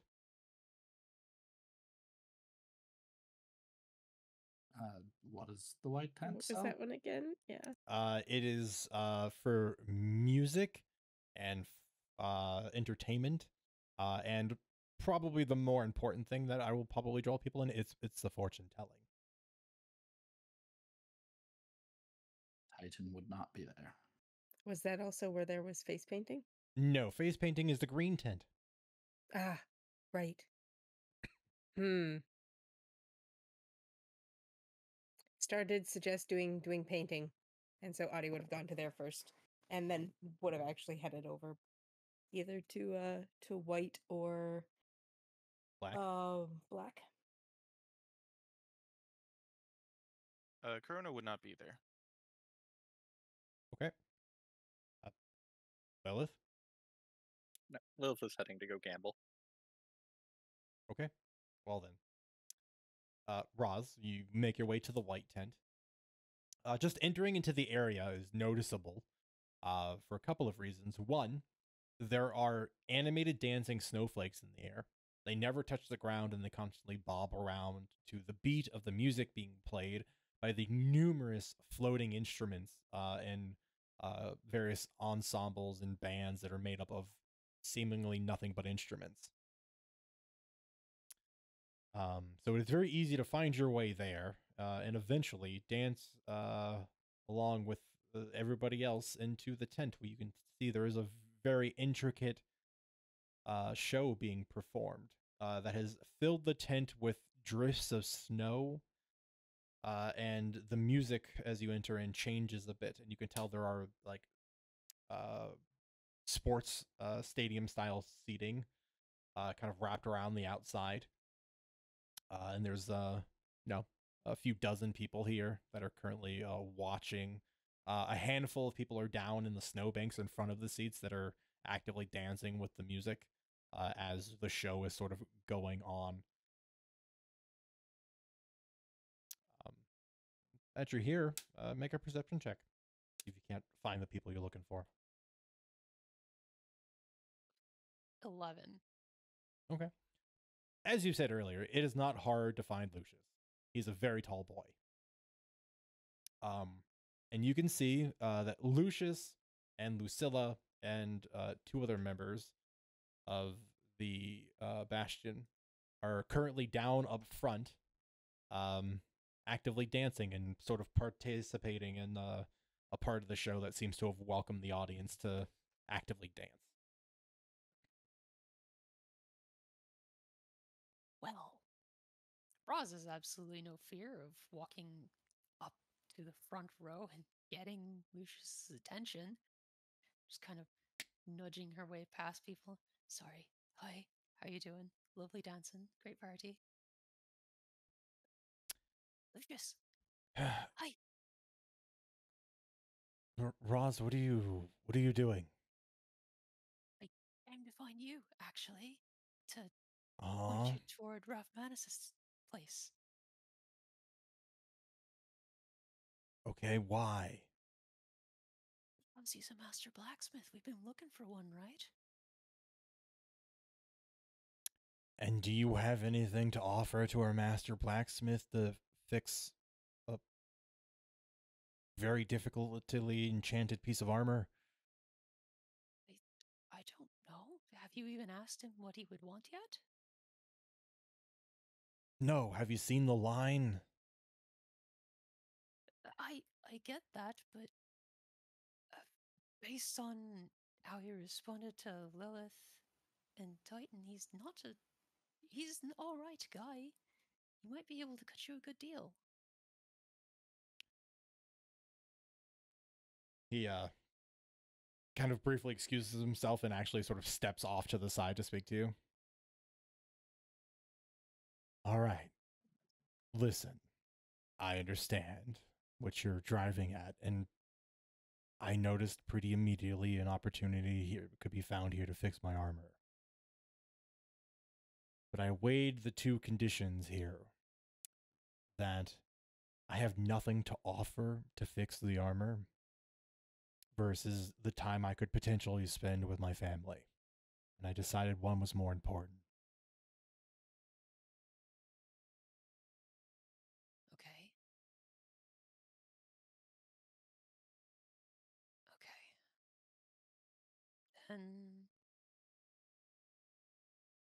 Then what? You just let the armor stay broken?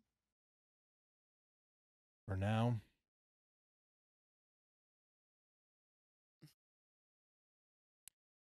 the armor isn't what makes me Roz. I know that, but it's still broken because of... Never mind.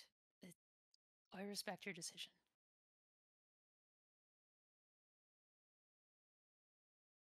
Is there anything else you need to say, Roz? You realize I can sense your trepidation. I just still feel like it's broken because I didn't decide to go into that portal myself, which, again, I know isn't entirely rational, but I'm not here to rain on your parade. You're having a nice time. Mm-hmm.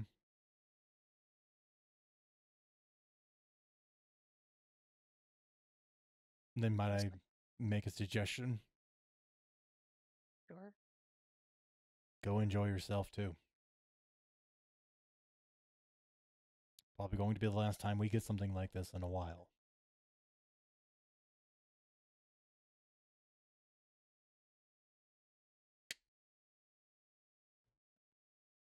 Fine. Go enjoy myself. Spends money on myself. I'll be able to sense if you're not having fun. Yeah, sounds like you're having fun. Mm-hmm. You talk like an old man, you know that. I am old, so it makes sense.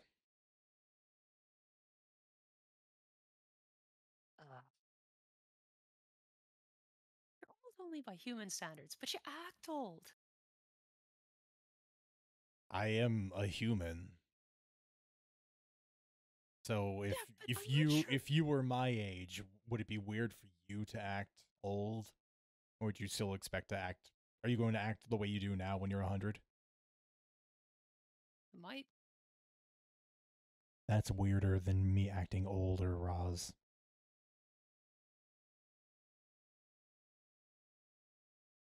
Whatever, I'm gonna go spend money on myself and have fun. Probably. And if I don't, you're not gonna come stop me because then that wouldn't be fun for you, and you're here to have fun. So, No, you're absolutely right, and you've read the situation 100% correctly. next time I find a master blacksmith, I'm going to get Lucilla to help me gang up on you. He turns and looks at Lucilla, who's currently spinning in the snow, and flakes are kicked up, and she's smiling and laughing and having a good time. And he just sort of looks, he takes a quiet moment, sort of just like watches her having fun, and it just looks back at you, and he just smiles, but he doesn't say anything.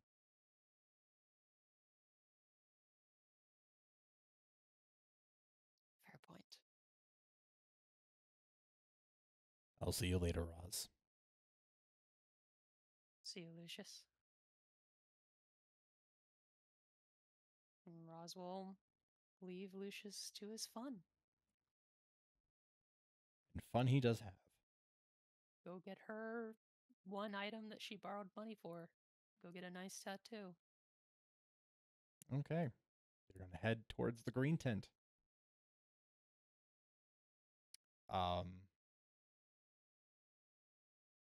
Out of the others, because everyone has pretty distinct locations by this point, who wants to go next?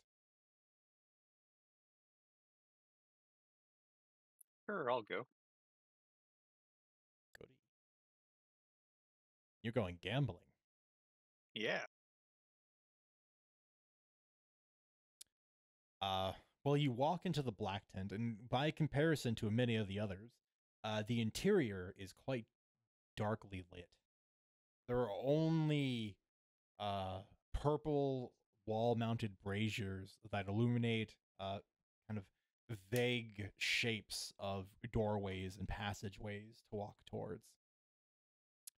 You see people enter into the tent and walk down hallways, but when they've turned down those hallways, you don't see anybody else. So much so that this place has, in fact, scared away a handful of people and the curious. The sign up front says to enter and choose a path if you wish to play a game. How many paths are there? At a rough estimate, make a perception check. 14. Yeah, kind of walking into the front and sort of looking to see where the braziers are kind of dotted along, and how each of them sort of illuminate various edges of what looks like a solid room or a passageway. You can see that there are 12 different passages you could take.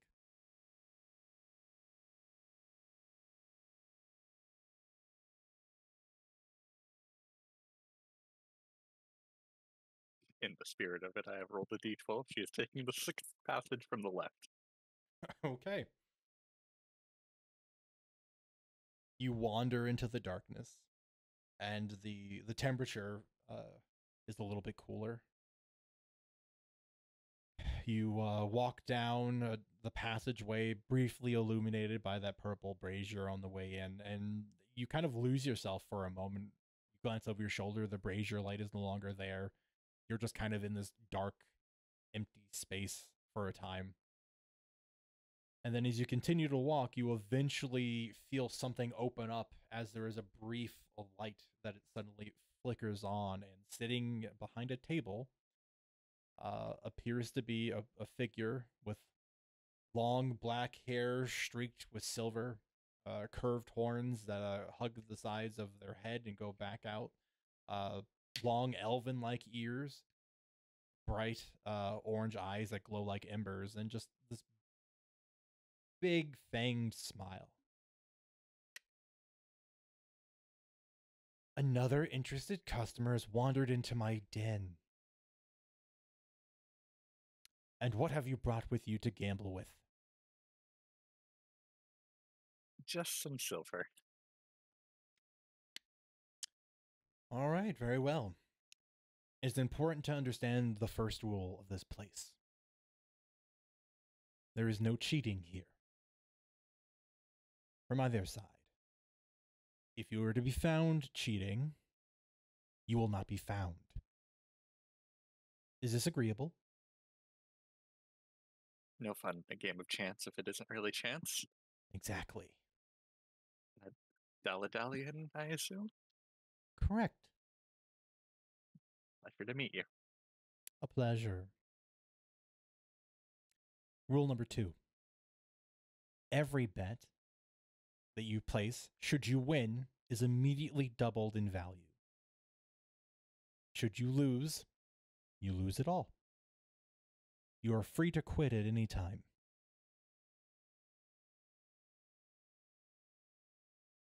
All right.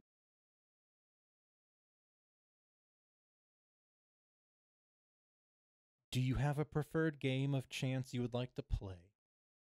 Or would you rather the house decide? Dealer's choice.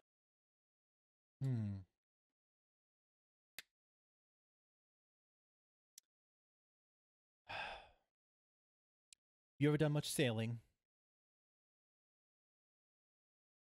I've been on a boat in the past. I wouldn't call it much. Well, there's a game famous amongst seafaring shipgoers called Portholes. Very simple to play. And she waves her hand over top of the table, and 2 sets of dice appear. To keep things simple, you're going to roll 2d10. And your score is the higher of whichever dice you roll. So you're going to roll 2. You're going to take the higher of 1. If you get doubles, you can add the numbers together. Fairly simple. Beat the other person playing. We'll ask, is there a time limit to how long I can stay here? Until you have nothing to bet. Understood.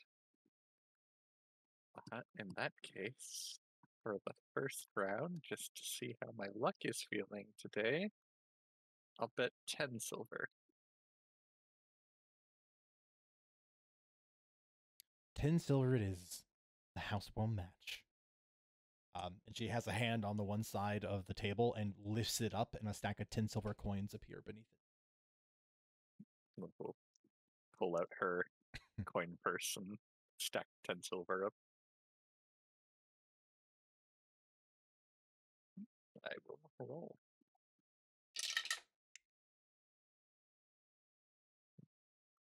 I got a 10. I got 2 5s, equaling 10. Ooh, match. Roll again.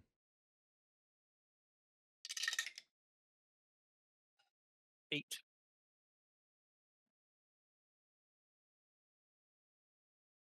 player is the winner. And she pushes 10 silver too.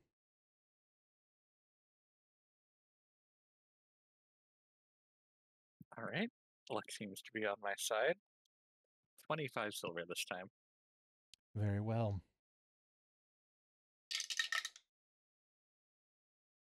7. Also 7. Roll again. 10. 2 5s. 10. Roll And again. another one. 5. 6.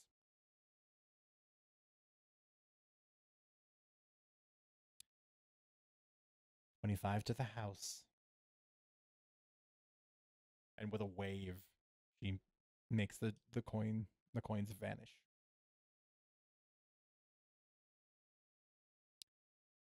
Would you like to continue trying your luck, or would you like to change games? Let's try something different. Very well. And she stops for a moment, looks at you, gives you again. It's a smile that has a little bit of mischief behind it. I have a personal favorite. Should you ever find yourself feeling bored, it's quite mundane by comparison, but there's nothing quite more exciting than the flip of a coin. Odds for that are triple.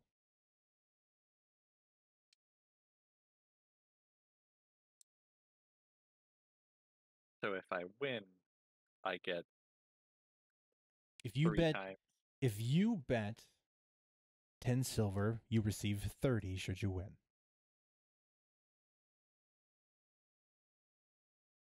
All right. Sure. If it's a favorite of yours, then Well, I do so love it. 100 silver. Daring. I appreciate that. So too would the friend who I've earned this habit from. Well, I can't sit here all day, and I do want to hopefully be able to afford one of those wonderful magic items I've seen. Gotta find my coin and went missing.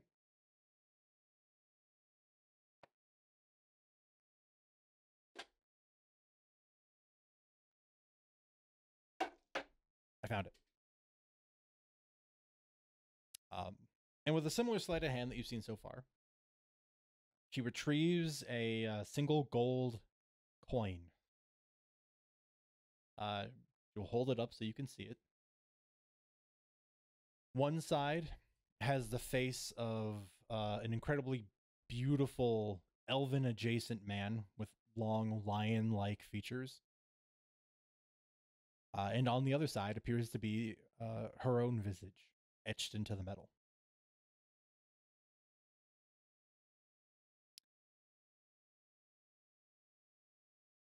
Call the side of the coin as it's midair. I'm going to flip my coin. Dragon.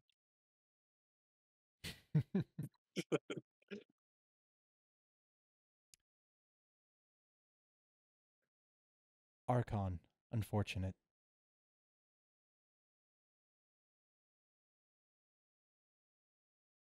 Would you like to try again?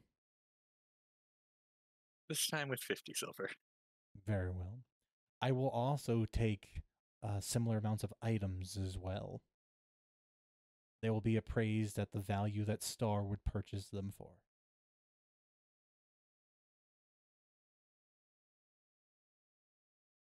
But 50 silver?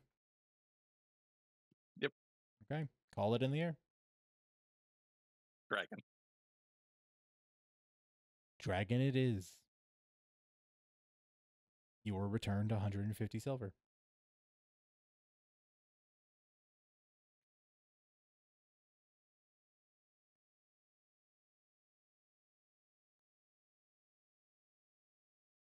Are you sure you wish to keep gambling? Well, so far I almost went empty, and then I got back to where I started, so 100 silver. Very well. And flip. Dragon. Dragon. Congratulations. How daring are you feeling tonight? Pretty daring after that. 200 silver. Very well. Flip. Dragon. I should have known better. Archon.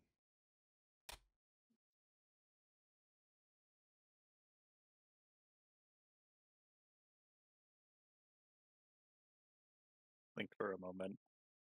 Reach into her bag and pull out a vial of alchemist fire.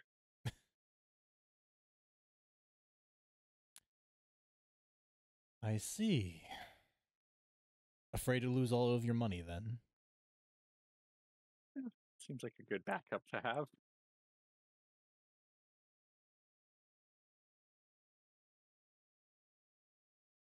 Let me just quickly cross-reference something.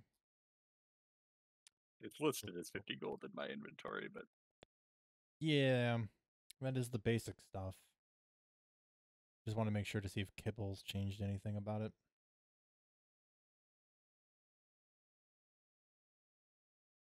the one I have does 2d10.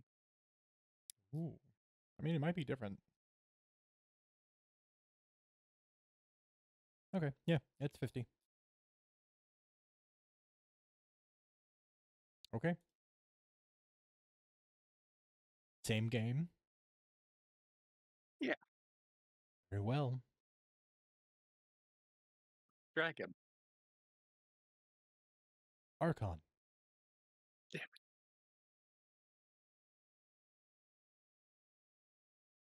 You can leave before your losses are too great.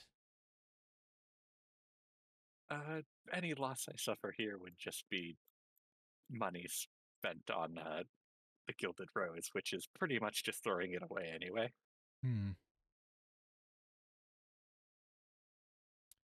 Well then, place your next wager. 50 silver. Very well. Would you still like to continue flipping the coin? Yeah. Call it in the air. Archon. Dragon. Damn it. Should have stuck to your guns.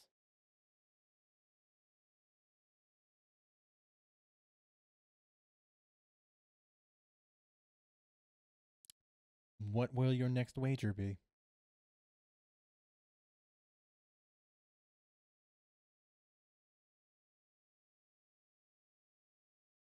Unfortunately, that's about all I have for now. At least that I'm willing to part with. A very wise decision. It was fun, though. It was fun. Thank you for your time. If you have any friends, feel free to send them my way. I just walk back out into the spooky darkness. Love the aesthetic, by the way. Thank you. And yes, if you turn and head back the way you came, you will emerge out of the front of the tent. Have a pleasant evening. I will. You as well. She will make her way out. Yeah. Hey, you turn around into the darkness. If you glance over your shoulder, you see that the table and Dally are gone already. And when you turn back, you're standing in front of the tent, just at the threshold of the entrance. She'll start making her way towards the performance tent. Okay.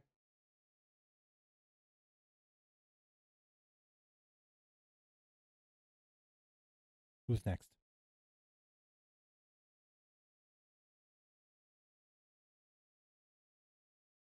I mean, I guess I could go.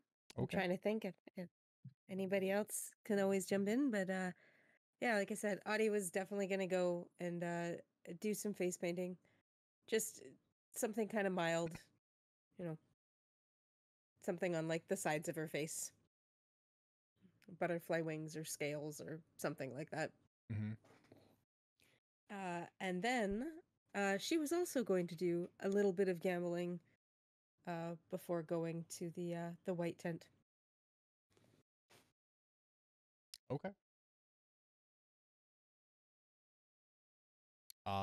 Yeah, if you wanna gloss past the green tent, you can get any manner of face painting done in any colors, including magic sparkles, which will sometimes dance off of your cheeks.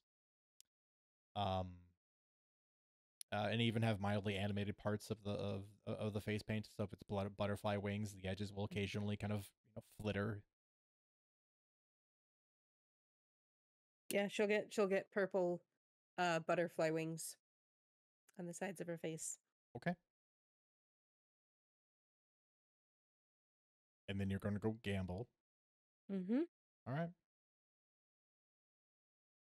Well, much the same case for Lilith. You arrive at the tent. The interior is dark, spotted with purple braziers that kind of give you rough outlines of various passageways and halls you can walk down. You follow one. Mm-hmm. Will take you to the same sort of space that Lilith found herself in earlier, where a light will suddenly appear. A figure sits behind a table. There's a chair on the opposite side. They welcome you with a warm smile and glowing orange eyes.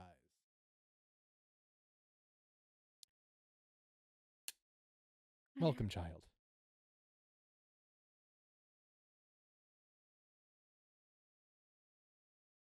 Oh, well, what kind of games do you have then? Games from all parts of the world and all times of the world. You have any preferences?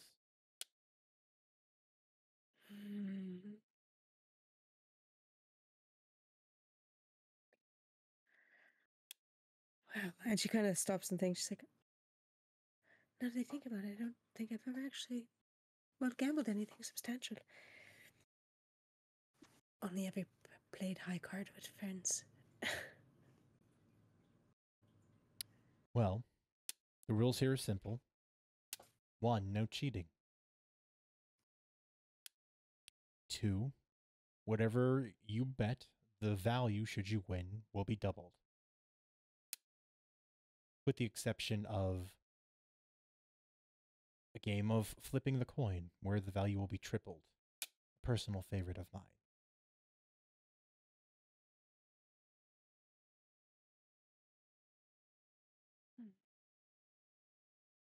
Well, we might have to end with that one then. Most often do. Um, well then, yeah, let's play a card game.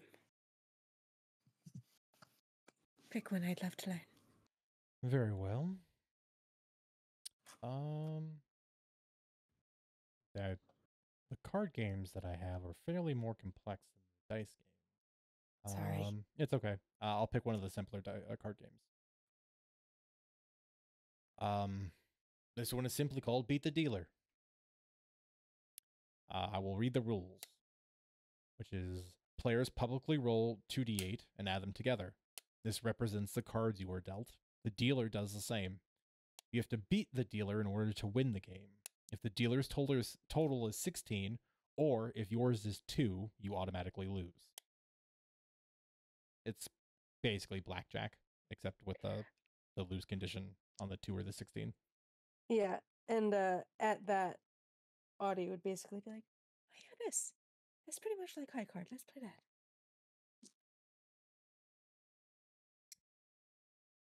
Very well. Place your wager. right. And she'll put forward 15.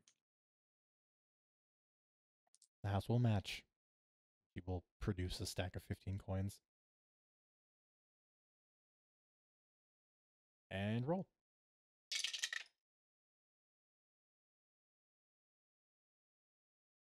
10. 7. Player wins. She pushes the stack of 15 coins over to you. I was gonna say, yeah, so to make sure it's house matches, therefore 15 more to my hand, right? Yes. If you bet 15, you get 15. Okay. Just making sure I have my math. Mhm.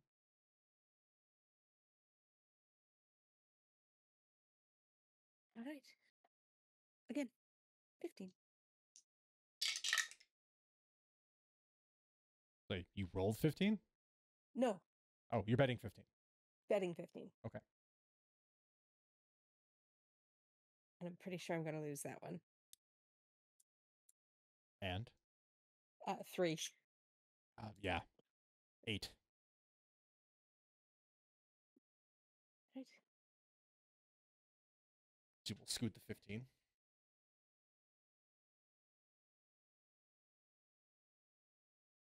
Once more for 15. Very well. 6. 11. 15 to you.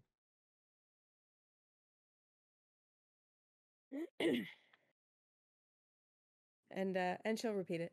15 again. Okay. 5.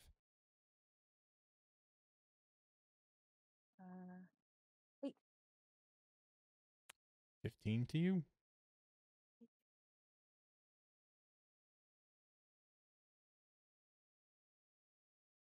And she kind of, as the coins come over to her, she pushes them back again. 10. 4.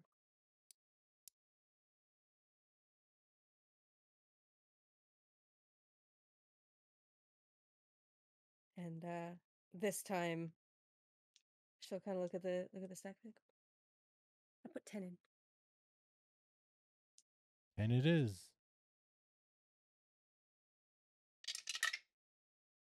9. 13. 10 to you.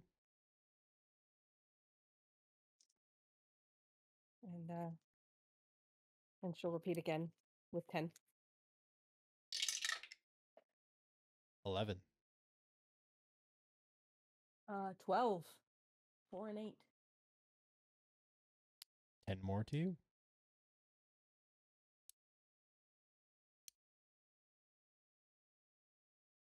All right. 20. Feeling brave. Having fun. 9. 7 and 4 for 11. 20 to you.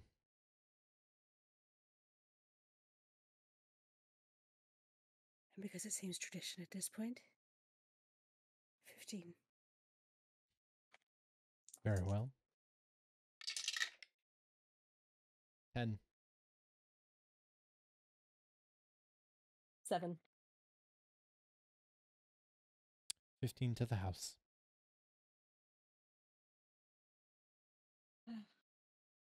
But it was a lot of fun. Let's try a coin flip. Very well.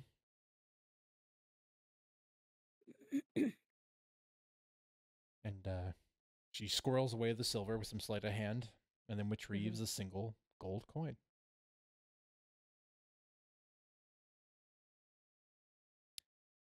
You don't see gold coins very often. No, you don't. This was a friend's. Who's on it? She will hold up one side, the one with the lion-maned individual. A dearly beloved and unfortunately past friend. The previous Archon of Zephyrs. And the other is me. This was a gift.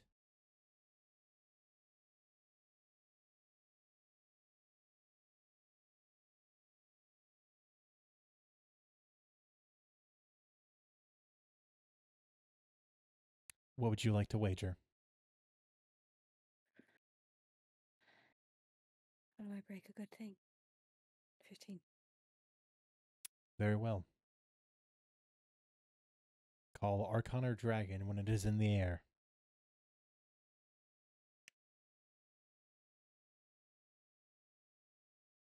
Archon. Archon it is. 30 silver.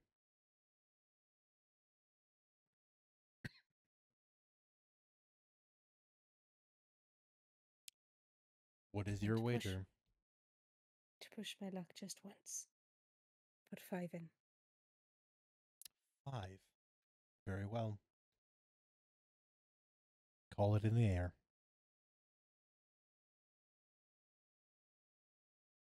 Dragon. Dragon it is. 5 silver to you. Tripled, right? 10 silver to you. So it would be 10, yeah. Well, I'll not push my luck. Besides, I kind of like the idea of the fates of you two meeting one last time over last game.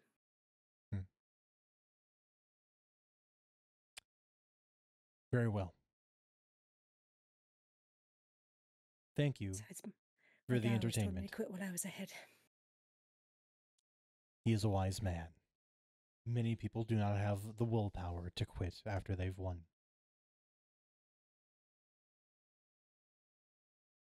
And she'll give a bit of a curtsy and scuttle out of the room. And then head to the white tent. Okay. Oh, that's not true. Sorry. There was one last thing she wanted to purchase, so she would probably go and do that before. Sure. Sorry, I hit the wrong button. If anybody else had something to do, I'm willing to concede the floor. And if not, I'll carry on. Does anybody have something they want to do that isn't buying or selling something? Nope. Okay. If you are in the market to buy or sell something, now is the time. We can quickly get those done. Roz is going to buy an Eldritch Claw tattoo. Ooh. I forget if that was 450 or 475.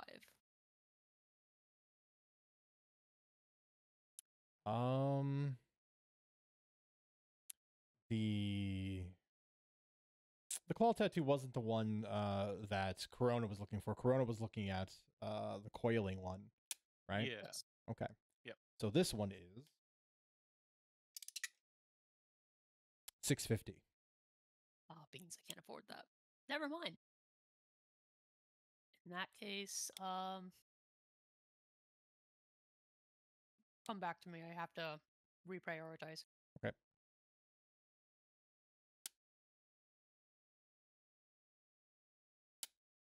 Who wants to buy stuff? Save on some time, you had said that everything sells for its DMG price. Mostly. So after selling almost anything of value Titan owns, he's able to afford, as discussed, the periaptive wound closure and the necklace of adaptation. Okay. And then he has 12 silver left, which he might gamble with, so that he can. Well, yeah, I mean, this would be your call. At this exchange, are they selling more mundane things? Like, could Titan get some syrups and fruit juices and things like that? Yep. Cool. Then he might gamble so that he can afford those. Okay. I have 12 silver left. Gambling might work out well for Titan.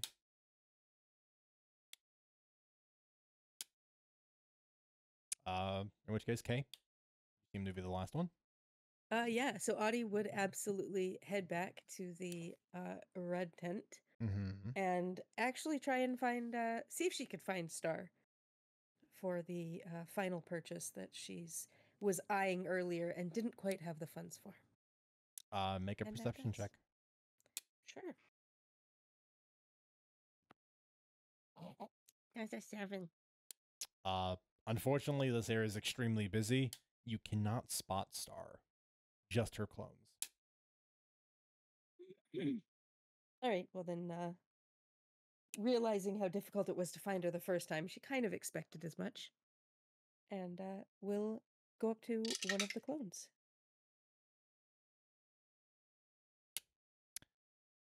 Hi there, how can I help you? I'm honestly looking to get a cloak of protection and maybe make a bit of a game out of it. All right. You happen to remember the price I gave you the first time?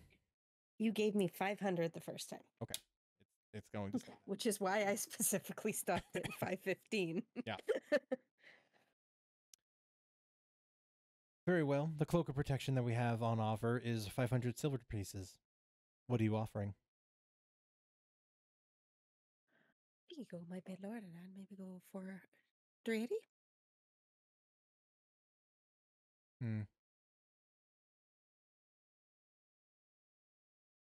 I don't think I can do that.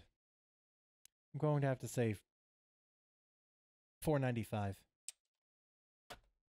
495. Best deal And you'll get Audie anywhere. Audie kind of she does the look over and the, inspecting the seams and kind of the hum and haw, like the whole act kind of thing. No finer craftsmanship you could buy anywhere else. Especially not in here. Have you seen the things from the Gilded Rose? They're okay. No, I can't say I have, but I wouldn't want to, given that the quality that you're looking for can only be found here at Stars.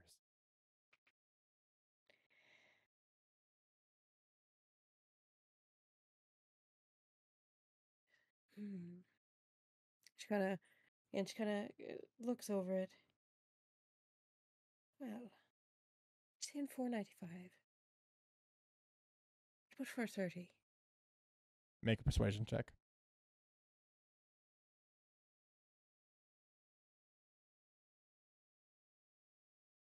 We're gonna use one of our inspirations because we haven't used any. Might as well. Oh yeah, that was better. Went from a 5 up to a nat 20 for 28. Wow. Really good.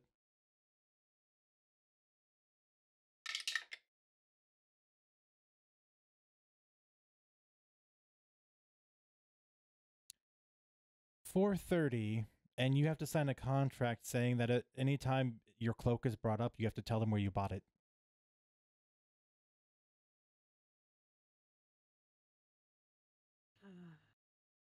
430 and advertising for Stars.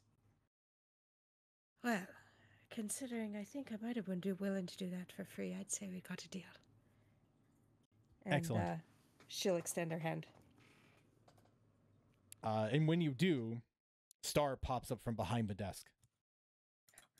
All sales are final, and all contracts must be done in person. I was looking for you. I couldn't quite find you. Yeah, that happens. Very hard, I guess. To be fair, I have to officiate these deals. So when one of my conjurations are doing it, it summons me here. Thank you for investing into Star's sales and sundries. We appreciate your patronage and all the future sales you'll bring to us. If I can just get your signature right here. Absolutely. And initial here. And Audie will take some time to actually look over and read the contract. And the date. You as a merchant's daughter. Oh, by all means, feel free to read. I'll get you some tea and some toast points while you read. And I'm guessing there's no small print or anything. No, but there is a lot of print. Yeah. Mostly talking about things that you can and cannot associate while carrying something of Star's brand, which is fairly straightforward. It's called the villain clause, to which underneath it says in quotes, "Don't be one."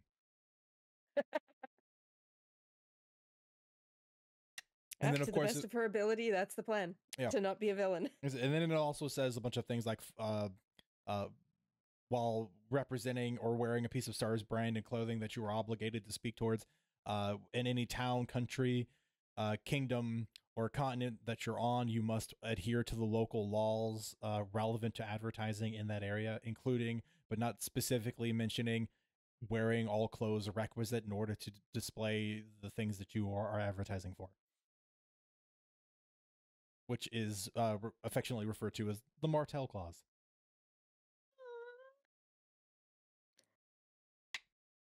Yay. But yeah, she'll absolutely kind of get to the end of it and be like, well, this just all makes common sense. Yep. And would sign initial, that sort of thing. And date it at the bottom, please. And you see her kind of pause for a minute. Right, today's the 3rd. That's when you're supposed to be showing up. Mm-hmm. Okay, that all looks good to me. And quickly takes it, signs it, and then stuffs it into her bag. Okay, deal. 430 silvers, contract signed. The cloak is all yours. Would you like any adjustments made to it? Any color changes? What color is it normally? It is a bright red trimmed with gold. Distinctly not adjutant red. Yeah. I think Roz would be very cross with me that I'm going to be telling you this, but yeah, if you could make it a bit more of like a lilac, kind of like my dress actually. Sure, doable. Just give it back here real quick. Yep. And she'll hand it over. Mm-hmm. And she takes it and she shoves it into her bag. And then like does a bunch of like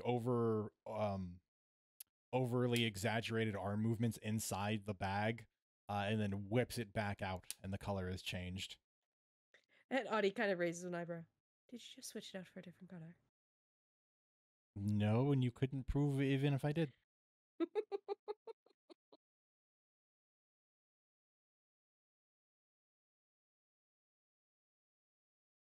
And she gladly fits it on herself and is like, oh, fits quite nicely, thank you. Mm-hmm. Mm-hmm.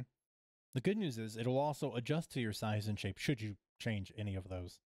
Once you're attuned to it anyway. I'll keep that in mind. I don't plan on getting much bigger, taller, smaller. Yeah, that's what everybody But- says. But I've heard there are things that can make that change too. Mm-hmm. There was some candy out there. Magic, actually, that could do candy, that. mushrooms. Mhm. Yeah, a bunch of things that can do that.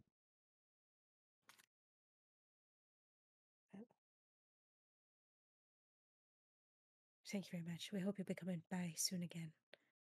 We've really cheered up the camp. Then we've achieved our goal. Other than selling quality goods at low prices. And Audie would then scamper off to the White Tent to celebrate, and if she manages to see both Roz and Lilith, because she knows Corona and Titan, she would put forth the offer, but she knows they're way less superstitious than herself, to do fortune telling. Oh, I was actually on my way there right now. Oh, wonderful. Should we get Roz, or did you want to do it by yourself? I understand if you want to keep your fortune a secret. I kind of assumed it was a one-on-one thing. I mean, it could be. That's very true. When you get there, there's a sign that says you can do individual or group readings.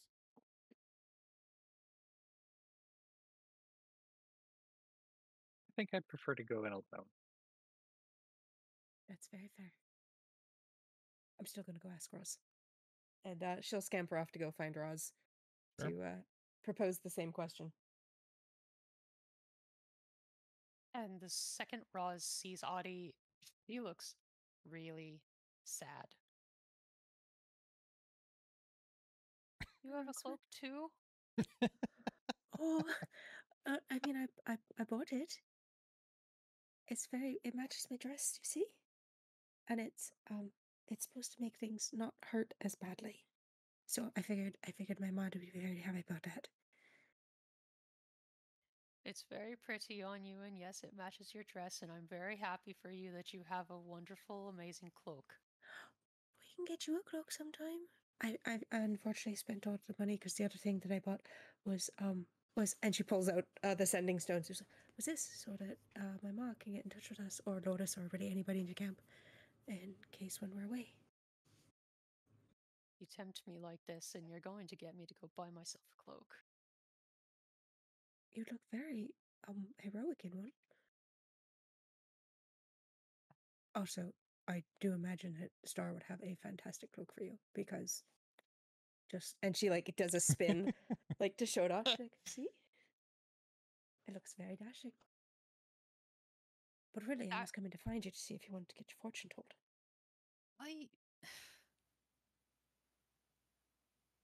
You know, why not? Let's go. And Audie will kind of like link her on with her and then to stop. But you're doing all right though. It's not just a cloak, is it? No, I'm all right. It's a good day, and I'm remembering that fact. Not sure how many more good days we're going to get, right? And Audie just grins like the brightest smile she can give. Just right. We're not planning on them being bad, but you never know when they run out. Yeah. Good days with my family. Let's go. Yeah, and they'll hustle off. And like I said, if we do run into Corona or Titan, Audie would be like, "We're getting our fortune told. Do you want to come with us?" But I just don't wave you off. I figured. Fate is something I make for myself. Thank you. And Corona similarly would be just like, I don't really believe in that sort of thing, but you kids have fun. I'm tired after all that running. Yeah.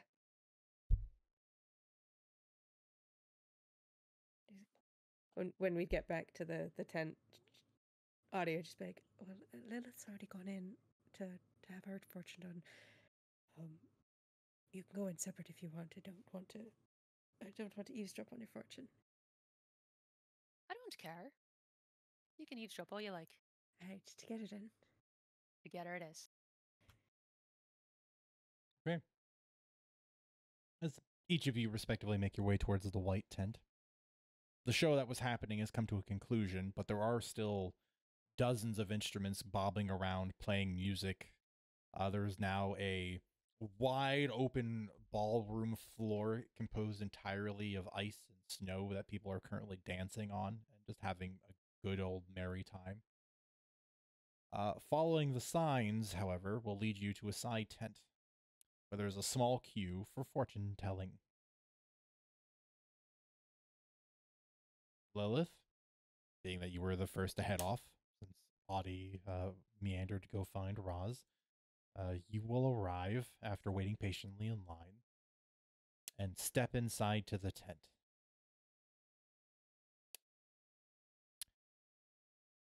Kind of in stark contrast to Dalidalian's place, this is a small tent that doesn't use any grand magic to make the space contrasting or different. It matches the white and frosty blue colors of the exterior tents. And inside, very simply, is a low sitting table with a very large plush cushion on one side that is empty and a large plush cushion on the other, in which there is a figure currently sitting there. An individual whose skin is bronze in color, who has long, flowing, straw blonde hair, tipped with streaks of black. They have much higher, tiered sectioned horns, bright silver eyes, a gentle smile and warm demeanor.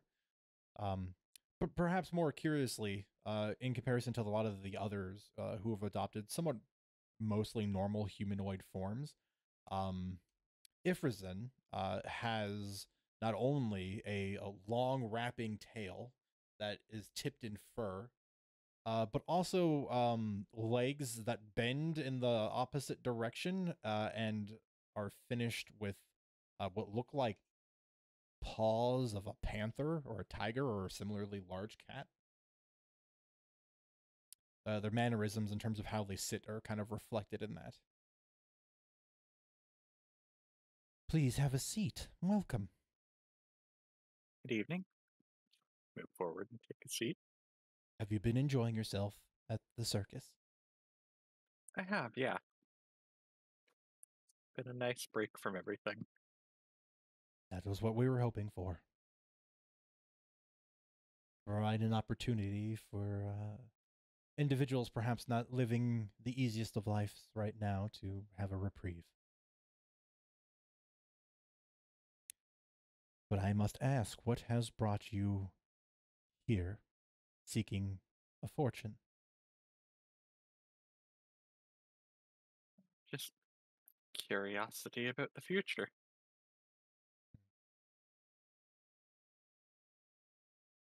Do you see yourself somewhere? Where would you like to go? Something more personal. I understand that there's a conflict currently happening. But think outside of that. Think about something for yourself that you want.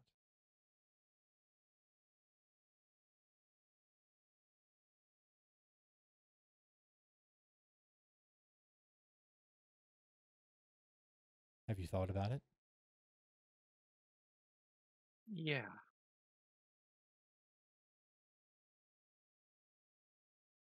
Good. Now, if you would, place your hands on the table. Will do, just as she's asked. And if Rizin will put their hands on the table, palms up, and the air in the room will get suddenly colder. You'll begin to watch as snowflakes begin falling from somewhere above you. And before long, a mini blizzard has kind of been started, but it isn't freezing much in the way you'd expect. But the snow begins to gather on the table, and it begins to pile up, creating small mounds and hills. And eventually begins to slowly take finer shape as these small crystalline figures of ice kind of emerge out of the mounds of snow. And you see before you what appears to be a small diorama of something unfolding. You can see there is a pair of figures on one side, a pair of figures on the other, and then two other individuals that are sort of off to the side, but favoring the latter pair. There's tension that is clear between the two first couples that exist.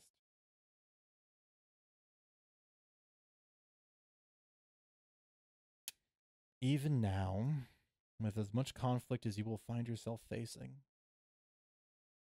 there is yet something greater that you will find yourself standing on the opposite side of. Something that you feel very strongly about. Something that will perhaps not change the way your life goes, but the way many lives will go.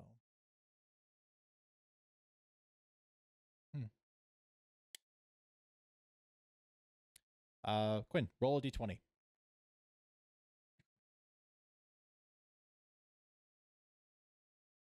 That's 4.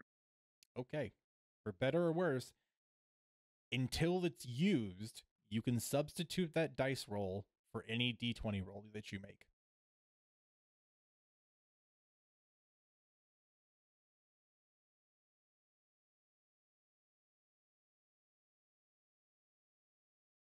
Thank you. Gives me a bit to think about.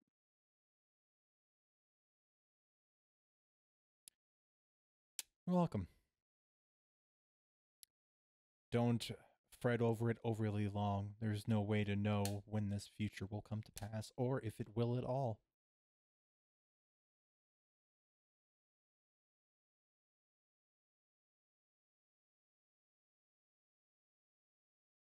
Thank you for stopping by. Might see you again soon. She will stand up and give a small bow and make her way out. Okay. Well, the other two are in line. Eventually, you'll see Lilith exiting the tent as you're waiting for your turn.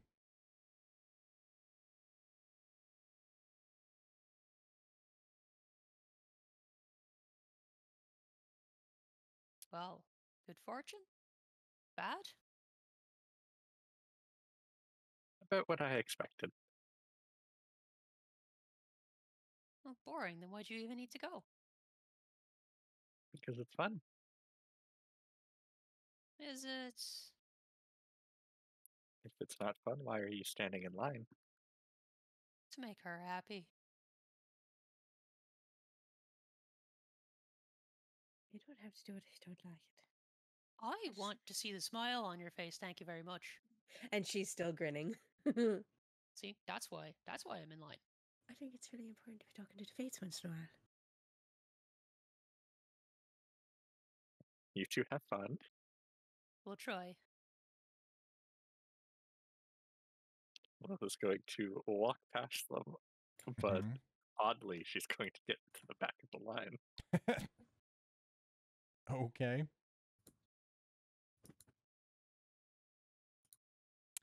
Well, we'll have to wait to see the fortunes of the others on a later day. Because it's time. And Kay and I are still recovering, so we need to be We are. responsible adults and get to bed on time. So, we're going to call it there tonight. I know technically it's a little less than normally what we shoot for, but nuts to you who's counting time. Yeah, we're done there. So, yet again, another session spent in Star's Spectacular Sales Circus. Hopefully you all continue to enjoy yourselves. And dealt with the whiplash of receiving very serious information and then being forced to have fun subsequently thereafter. But that's it. Next week we'll probably be finishing this up. And from there, probably on to the next mission, which, near as I know, has been agreed upon and has not since changed on me, I suspect. So, unfortunately, everybody made pretty responsible choices today, so I don't really have a necessary good reference to outro. Joke's on you, I gambled all my money away. Oh, It's true. never mind. Don't be like Lilith. Make your choices. We'll see you here next week. Bye. Thanks for hanging out, chat. You're the best. Bye. Well, Bye-bye. bye. Bye.